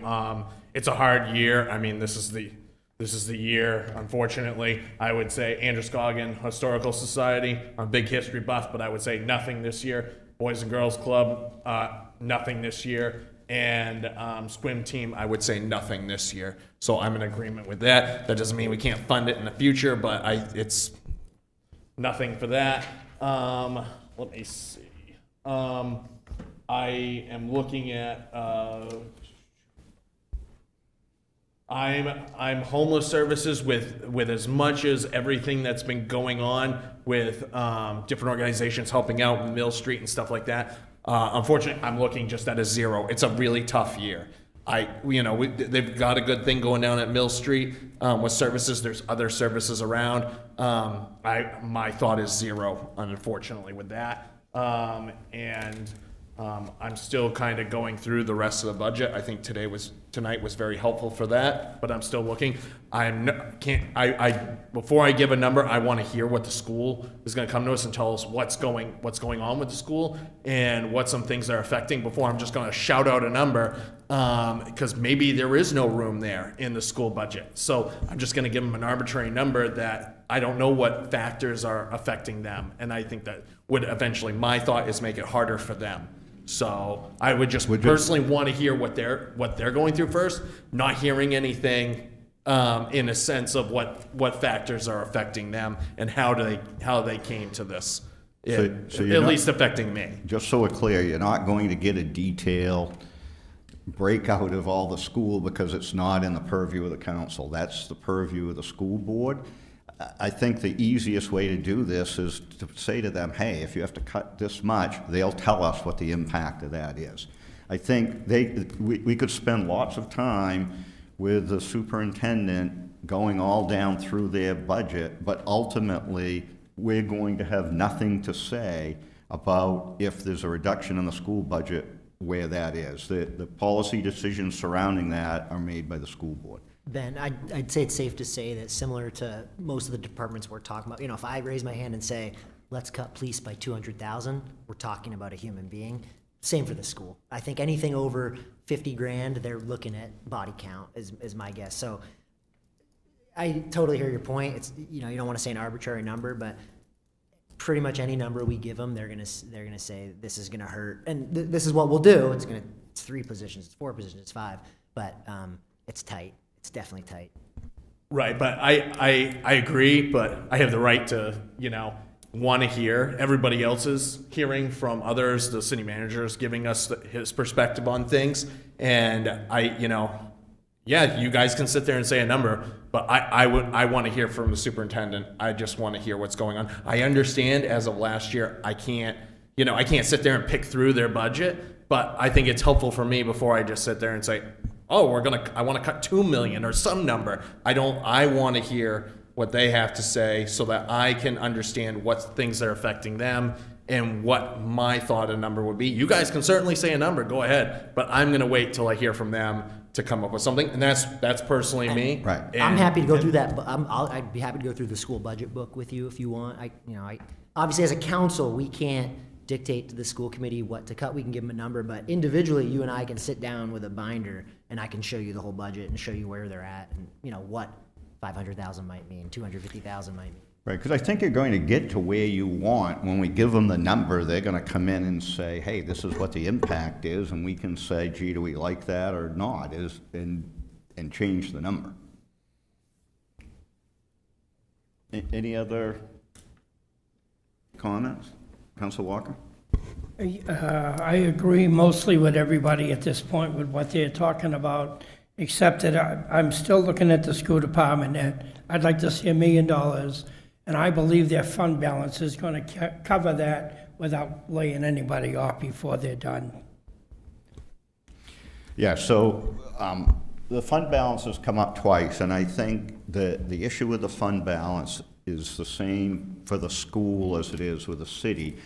It's not that there isn't more fund balance that could be put in to offset the budget. We could do that. I think what we really need to think through is what's that mean next year? And not to say that this is an appropriate thing for Lewiston to do, but I'll use the example of Lewiston that was in the paper, right? So right off in the start of the budget, Lewiston said, okay, we're gonna take 6.9 million, we're gonna take it out of fund balance, additional, we're gonna apply it to the budget. When you do that, that's the starting point the next year. You gotta make up the 6.9 million, plus, because it's like drawing out of your savings account, right? It's not gonna be there the next year.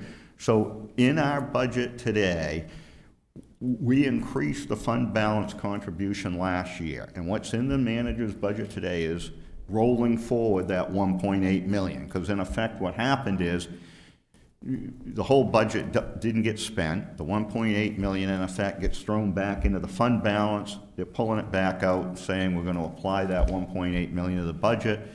My recollection, although the superintendent can correct me, I think 1.3 million 1.75 million is being applied. And so we really want to think this through because it's a balancing act, because if you consume your budget, you got to make that up the next year, right? So on the city side, if we spent all the money, right, all our positions were filled during the year and everything came in as budgeted, next year, besides the inflationary pressure, you got to make up the $1.8 million that you spent out of the fund balance. And that's the same for the school. Yeah, I think the superintendent will go into more detail regarding the fund balance. They do have a plan on bringing their fund balance down and mandated by the state. So they're working through that. And I think she can give you what her multi-year plan is on getting them in compliance and reducing that fund balance. And when, on the city side, we're going to get the audit, right? We're in this 10 to 14% gap, right? We have to maintain 10. If it goes over to 14%, the council has to take action within 24 months to rectify that. So we're going to be over the 14% most likely, again, once we get the audit report. And we can talk about that. One of the things that concerns me is the chaos that's going on in Washington. And if you remember the manager's presentation, when we talked about the potential federal cuts, about a third of the city budget, in one manner or another's federal money, either direct federal money or flowing through block grant programs, et cetera, in the state. So we want to be cognizant of that, because regardless of what one thinks, whether the policies they're trying to implement are good or bad, right? We're at the end of the dog's tail that's getting wagged here. And if there's substantial cuts, right, we may have near-term issues that we need to deal with, that our only fallback is the fund balance. So we can talk about that. We have 1.8. The superintendent will brief everyone on their plans, but there's a number of factors I think we want to talk through before we just add more fund balance to offset the tax levy. Council Walker? Well, I understand where you're coming from, but it's also, it's hard times for them, it's hard times for us. So if they don't want to choose to go with the fund balance, and if they want to lay people off, I think that's kind of a weird way to go about it, but I think when you're sitting there with $6, $8, $9 million, and we're asking you to take out 500,000 or $1 million, the fund balance is high enough to withstand that pressure. Yeah, so I'm not saying absolutely no increase in the fund balance that's going in. I'm just saying there's these factors that we need to think about, and that may be what happens. They may make a decision that says, hey, this is what we want to do. We want to increase the fund balance contribution. We'll take the hit next year, but it'll get us past this year. Council Whiting? I was going to say that since the vast majority of the budget is paying benefits, I'd like to know what we have for vacant positions by department and how long the positions have been vacant. Because I don't think people want layoffs, but if you've had a position vacant, like we talked about, the mayor discussed the position at the 911. If it's been vacant for a year and they managed for a year, maybe you don't fund that anymore. And we might be able to look at these as sort of low-hanging fruit as a way of getting through this without making major cuts.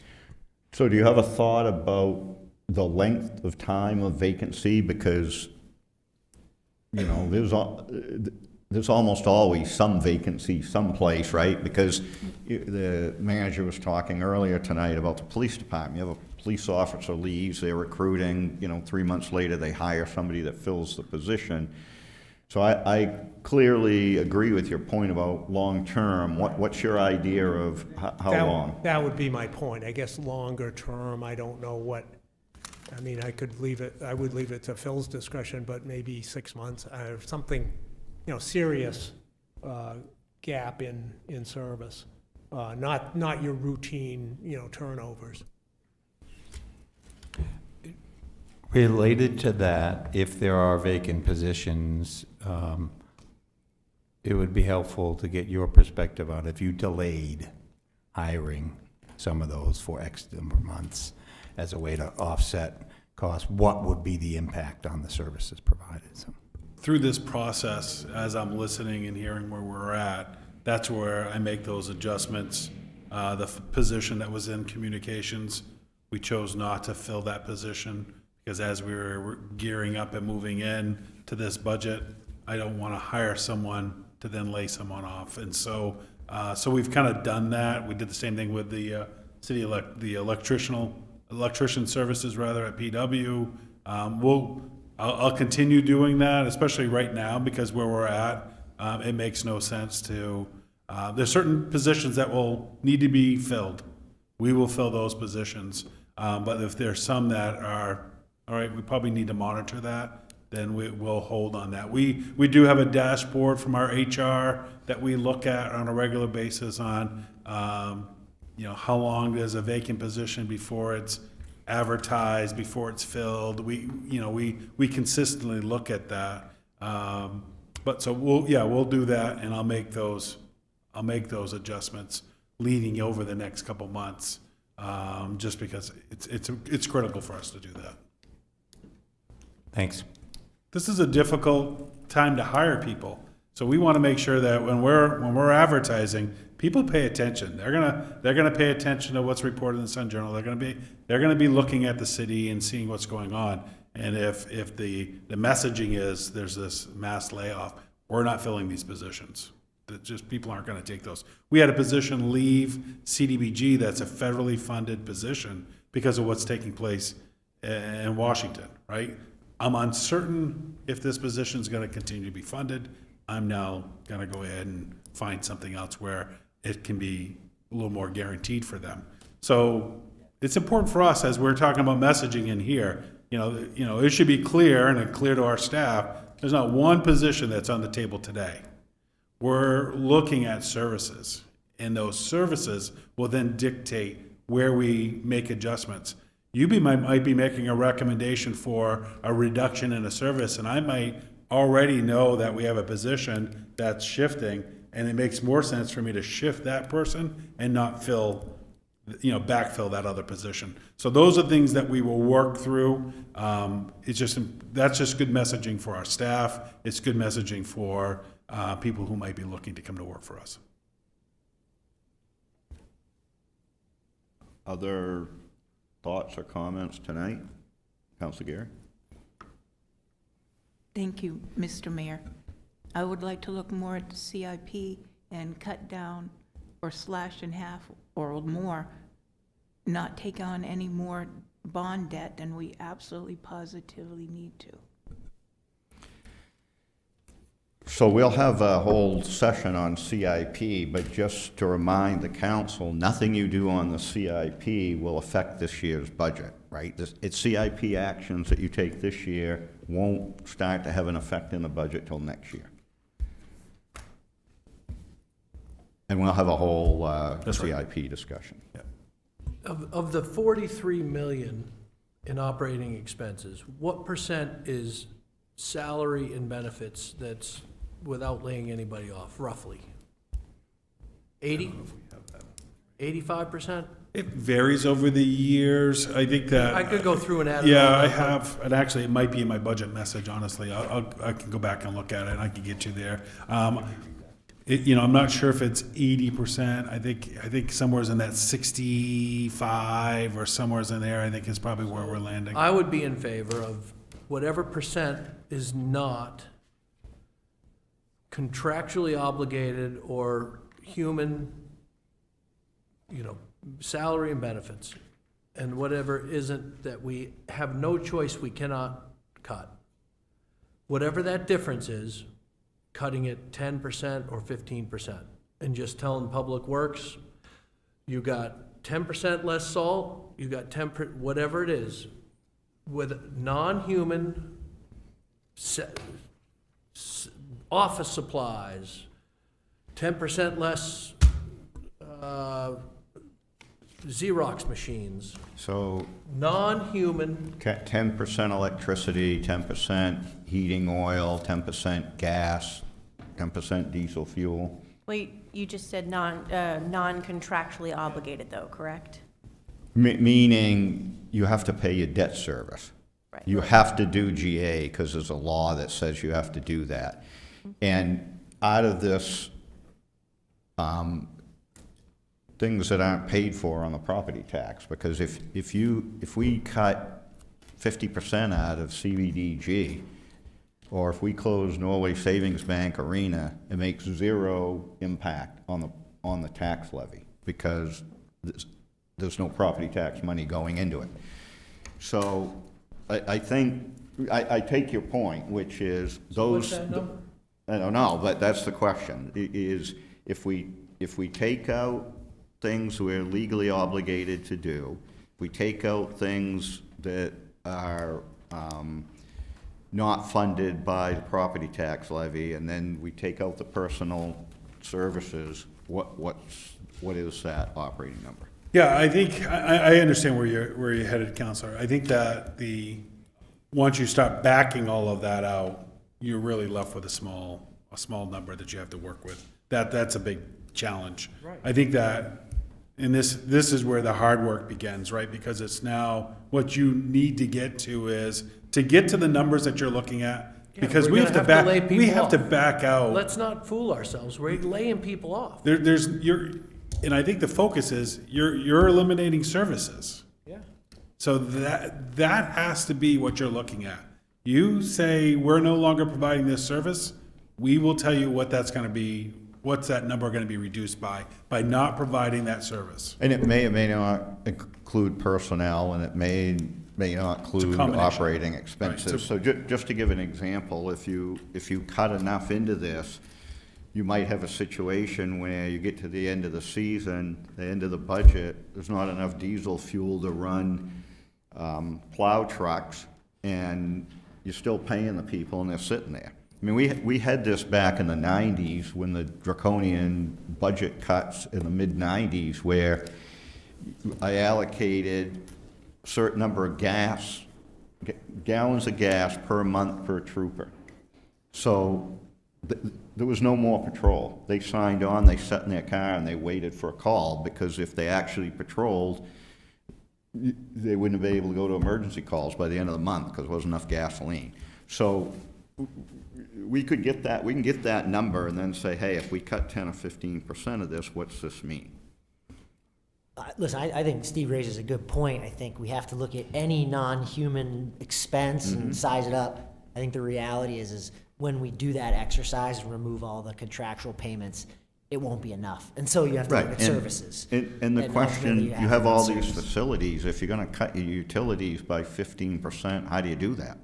You gotta shut the building down for more than 15% of the time, because even when there's nobody here, it's using utilities. That's a contracted expense. You could never cut that 50%. Well, it isn't, but, If it's 85% people contracted, and then that's $6.4 million potential to cut. And if we did only 10% of that, that's only $640,000, just as an example. But it's probably less than the number you said, because the 85% is workforce, and then so you got 15% left, but maybe half of that we can't touch. Yeah, he's saying 65% workforce.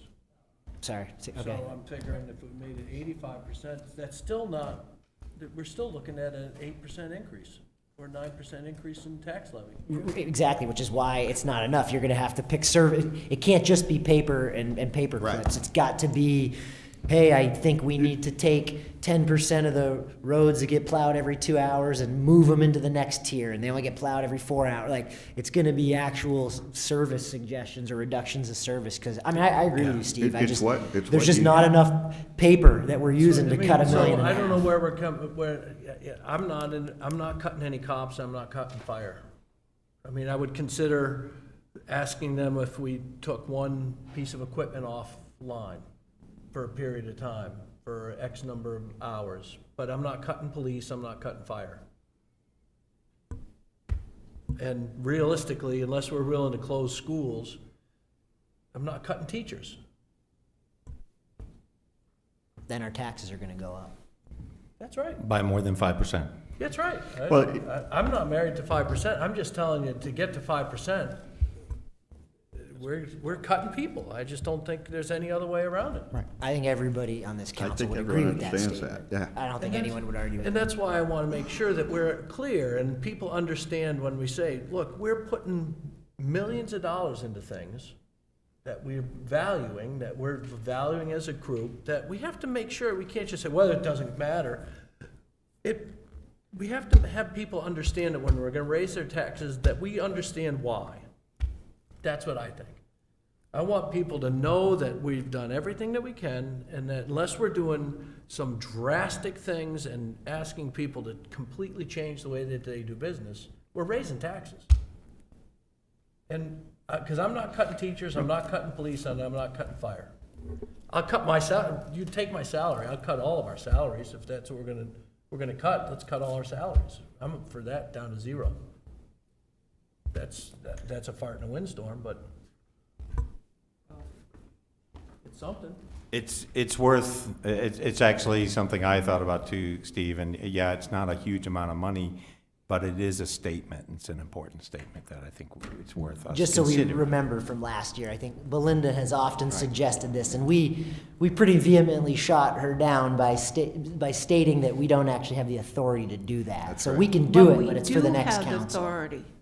We cannot raise our pay, but we can cut it in half. Well- My And point what I being is wanted if to we're- do if was we- cut it back down to 1,800 like it was when I first came on, went from 2,000 to 18. So we had this We're whole, gonna cut people, we cut our salary. we had this whole discussion last time. We got the advice from the manager can go back and revisit this. What the manager told us last time, even if we all wanted to do this, is you cannot modify what it is during the current term. You can only modify it for the future. And you have a term change, right? So you have one coming up. And so if that's a decision that's made, it will be for that incoming term, not to affect any of you currently sitting. If it were just about messaging, I think we could donate our salaries back to the grab and go program or the Bell's Farm potato. I think if it's about making a statement, I think there's a lot of ways we could do that effectively. And I'm not in favor of having our police officers sitting in cars not running, but is there a way that we can reduce, ask the Public Works to tighten their belt? And with all the stuff that they have to use, like, be super careful, cut 10%. Ask the school department to be super careful with the buses, cut 10%. Like, is that really an unreasonable request? And what that number is, that's what we cut. We say we're keeping all the people and we're not cutting people, but we're asking everybody, tighten your belt, because the taxpayers are funding it. That's my 2 cents. That's where I'm at. I was just going to say, whether or not there's how big of an impact a 10% reduction on equipment depends on how well they're already maintaining it. So it's a valid question, but I think this is where I really have been struggling with. From my perspective, these programs are run so well. We're talking cuts in services as opposed to just, and I think, in addition to where we can cut lean on paper and equipment. yeah, and that's the manager's point, and I agree with it. The issue is, what programs or services do you want to curtail or eliminate? Because we could go through the line and we could, just make an easy example on fuel. We could say, salt, this is how much salt you're getting for the year. And when they get to the end of the year, if there's storms that go into mid-April, like we've had it years, there's no salt. Or we tell people, this is how much diesel fuel you gotta buy for the year. And when they get to that point, if there's none left in the month of June to run the trucks, all the trucks just sit there.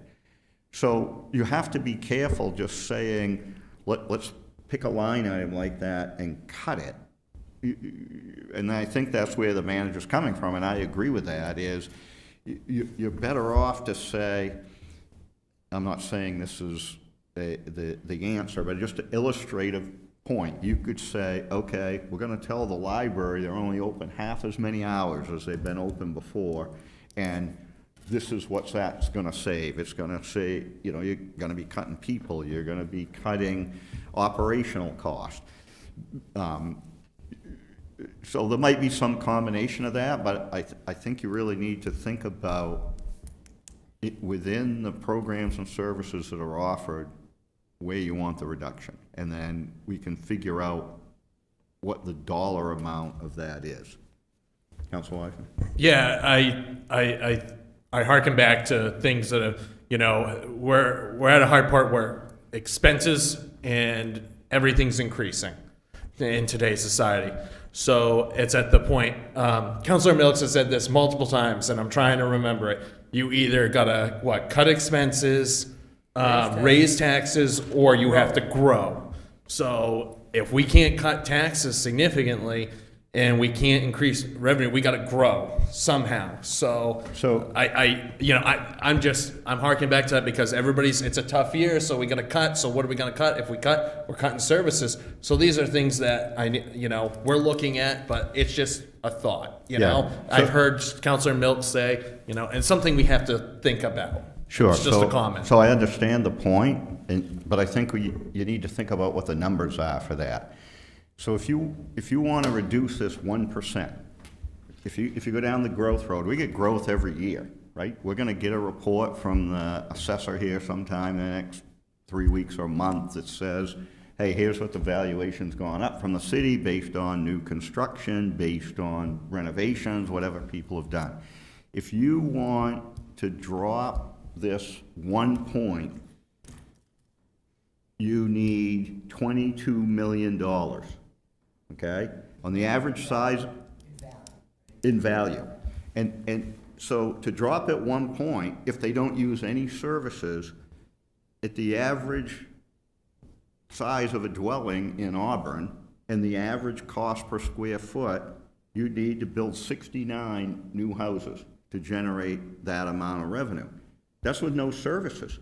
So when we go back and look at this, depending on the type of construction, right, you get a bigger net benefit by commercial and industrial construction, and you get very little or no benefit on residential construction. So I get the point, it sounds great, but in order to drive the budget down to offset the inflationary pressure, you would have to be building hundreds of new houses or dwellings, it could be apartments, every single year, right? So is that a factor in this? Yes, and we're gonna get the report, we get evaluation increase every year. So, but the thought that we can just grow our way out of this and you'll never have tax increases or we'll drive the tax rate down, the numbers just aren't there, they don't work. The math doesn't work.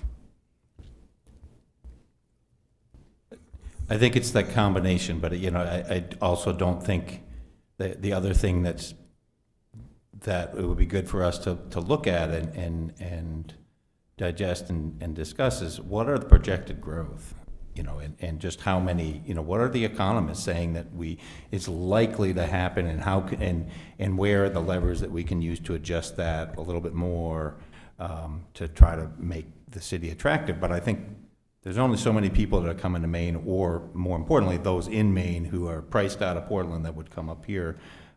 You know, so I think that's the other piece we have to look at is too. So. Yep, so we have the numbers, I don't have them with me tonight, but the organization that does population growth for the state of Maine that's generally accepted is the State Economist Office.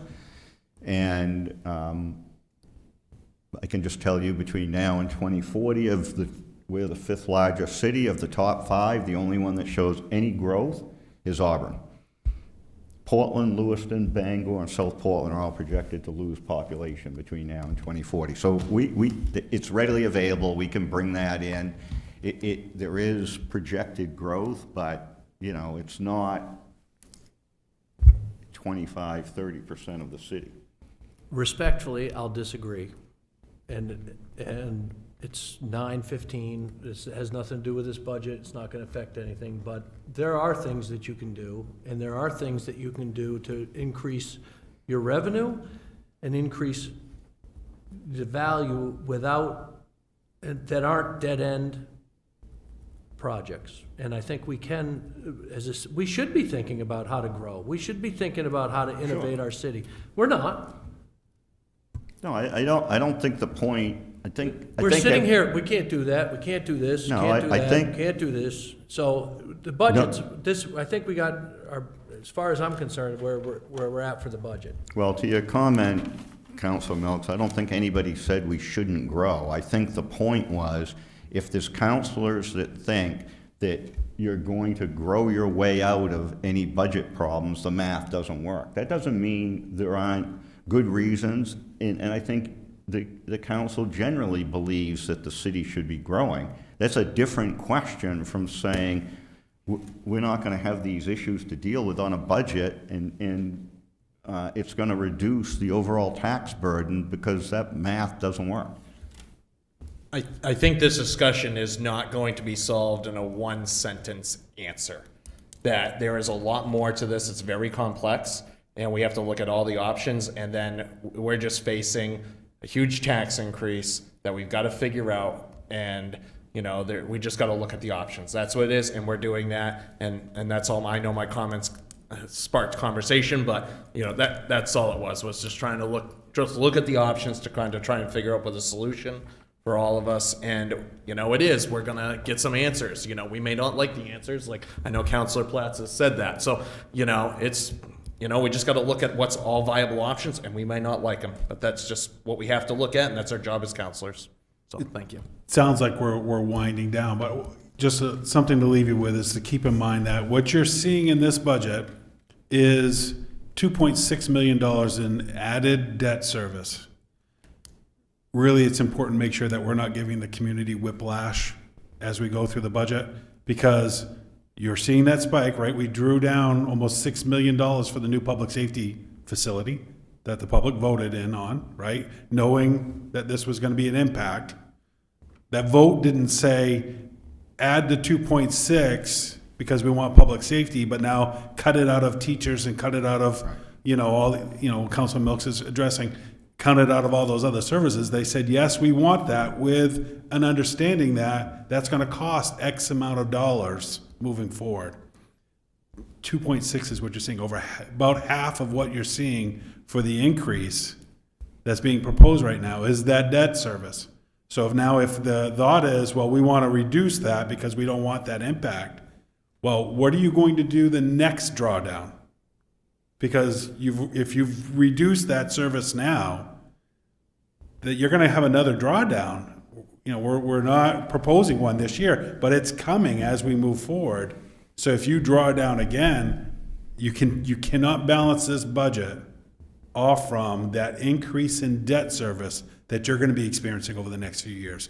That's the whiplash. Because what will end up happening is next year, when we bring the debt service estimate in, it's not going to be 2.6 because we're not seeing that this year. We're not matching that. And so that's going to come down. You're going to, now we can go ahead and bring those services back. And that's where the whiplash begins. So just keep in mind that as we continue to go through the conversation.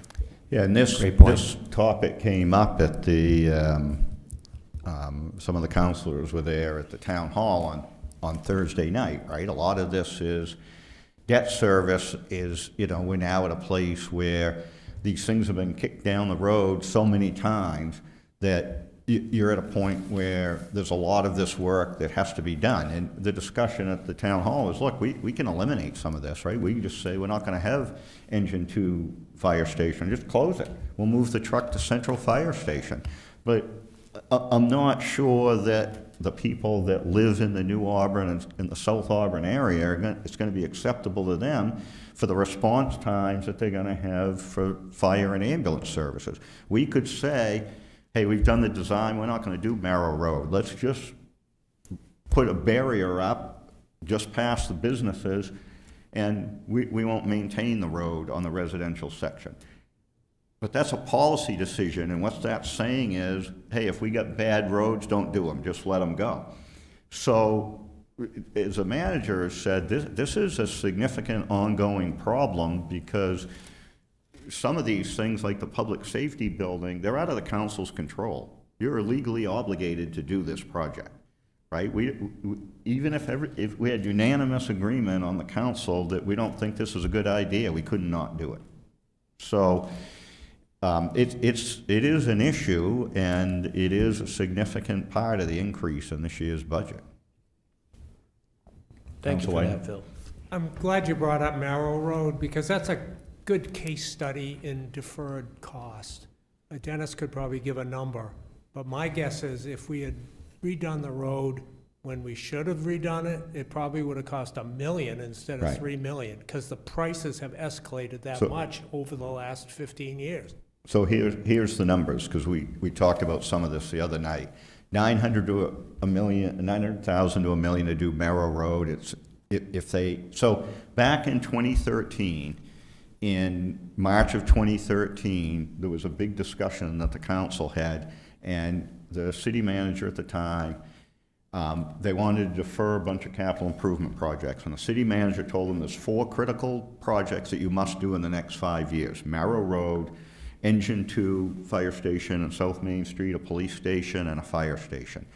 Here we are 12 years later, we're just getting around to doing these. And so part of the problem we had is, prior to that, there were years that the council zeroed out capital improvements, didn't do any to hold the taxes down in future years. So they had this discussion, and then what happened? Well, the councils decided to buy the debt down so there wouldn't be a big increase when the high school came in. Okay, that's a strategy, but what happened in order to do that is they kicked all these projects down the road. The South Main Street Fire Station, the estimated price at the time was $3 million. We're now paying 8.7, 8.8, something like that, plus the interest. So your point's well taken. Look, if if you, infrastructure doesn't improve on its own. It's going to deteriorate over time, and if we don't address it, we get into the problem like we're in now, where we're at the choke point in the funnel where a lot of this stuff has to be done. And just to add, I think it's helpful to try to continue to educate residents and constituents. In addition to the added cost when you let something get worse and worse and worse, like Merrill Road, in the last few years, we've seen prices for materials and things go through the roof, astronomical. And so it's both, right? So it's trying to take advantage of what I think the city already does. There's a bunch of dollars that have been proposed to resurface. Is that the cheapest one? Resurface, so we get an extra 10 years out of some road, right? So there's some valuable things that we're trying to minimize that erosion. But I think it's, folks need to know that when the fire chief went and just tried to get an estimated cost for a fire engine, before purchasing, the cost of the fire engine they last purchased went from $600,000 to $900,000 in a year. I mean, that's crazy, So I think that's the other piece that we're really struggling with is you can't not replace a fire engine, but folks, it's going to cost us more.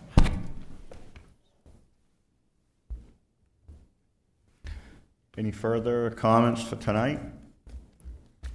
If not, we'll be adjourned, and we'll pick this back up at the workshop on the council meeting next Monday. Yeah, we'll pick it up on Monday. What we'll really need to know is future budget workshops. Yeah, and I'll look at some dates with you, because we're going to be restrained at this point. We're not going to have enough time to work on this if we're just doing it in 3 hours in April, an hour and a half in front of 2 council meetings. So we'll look at the calendar and pick some additional dates. Great. Okay, thank you.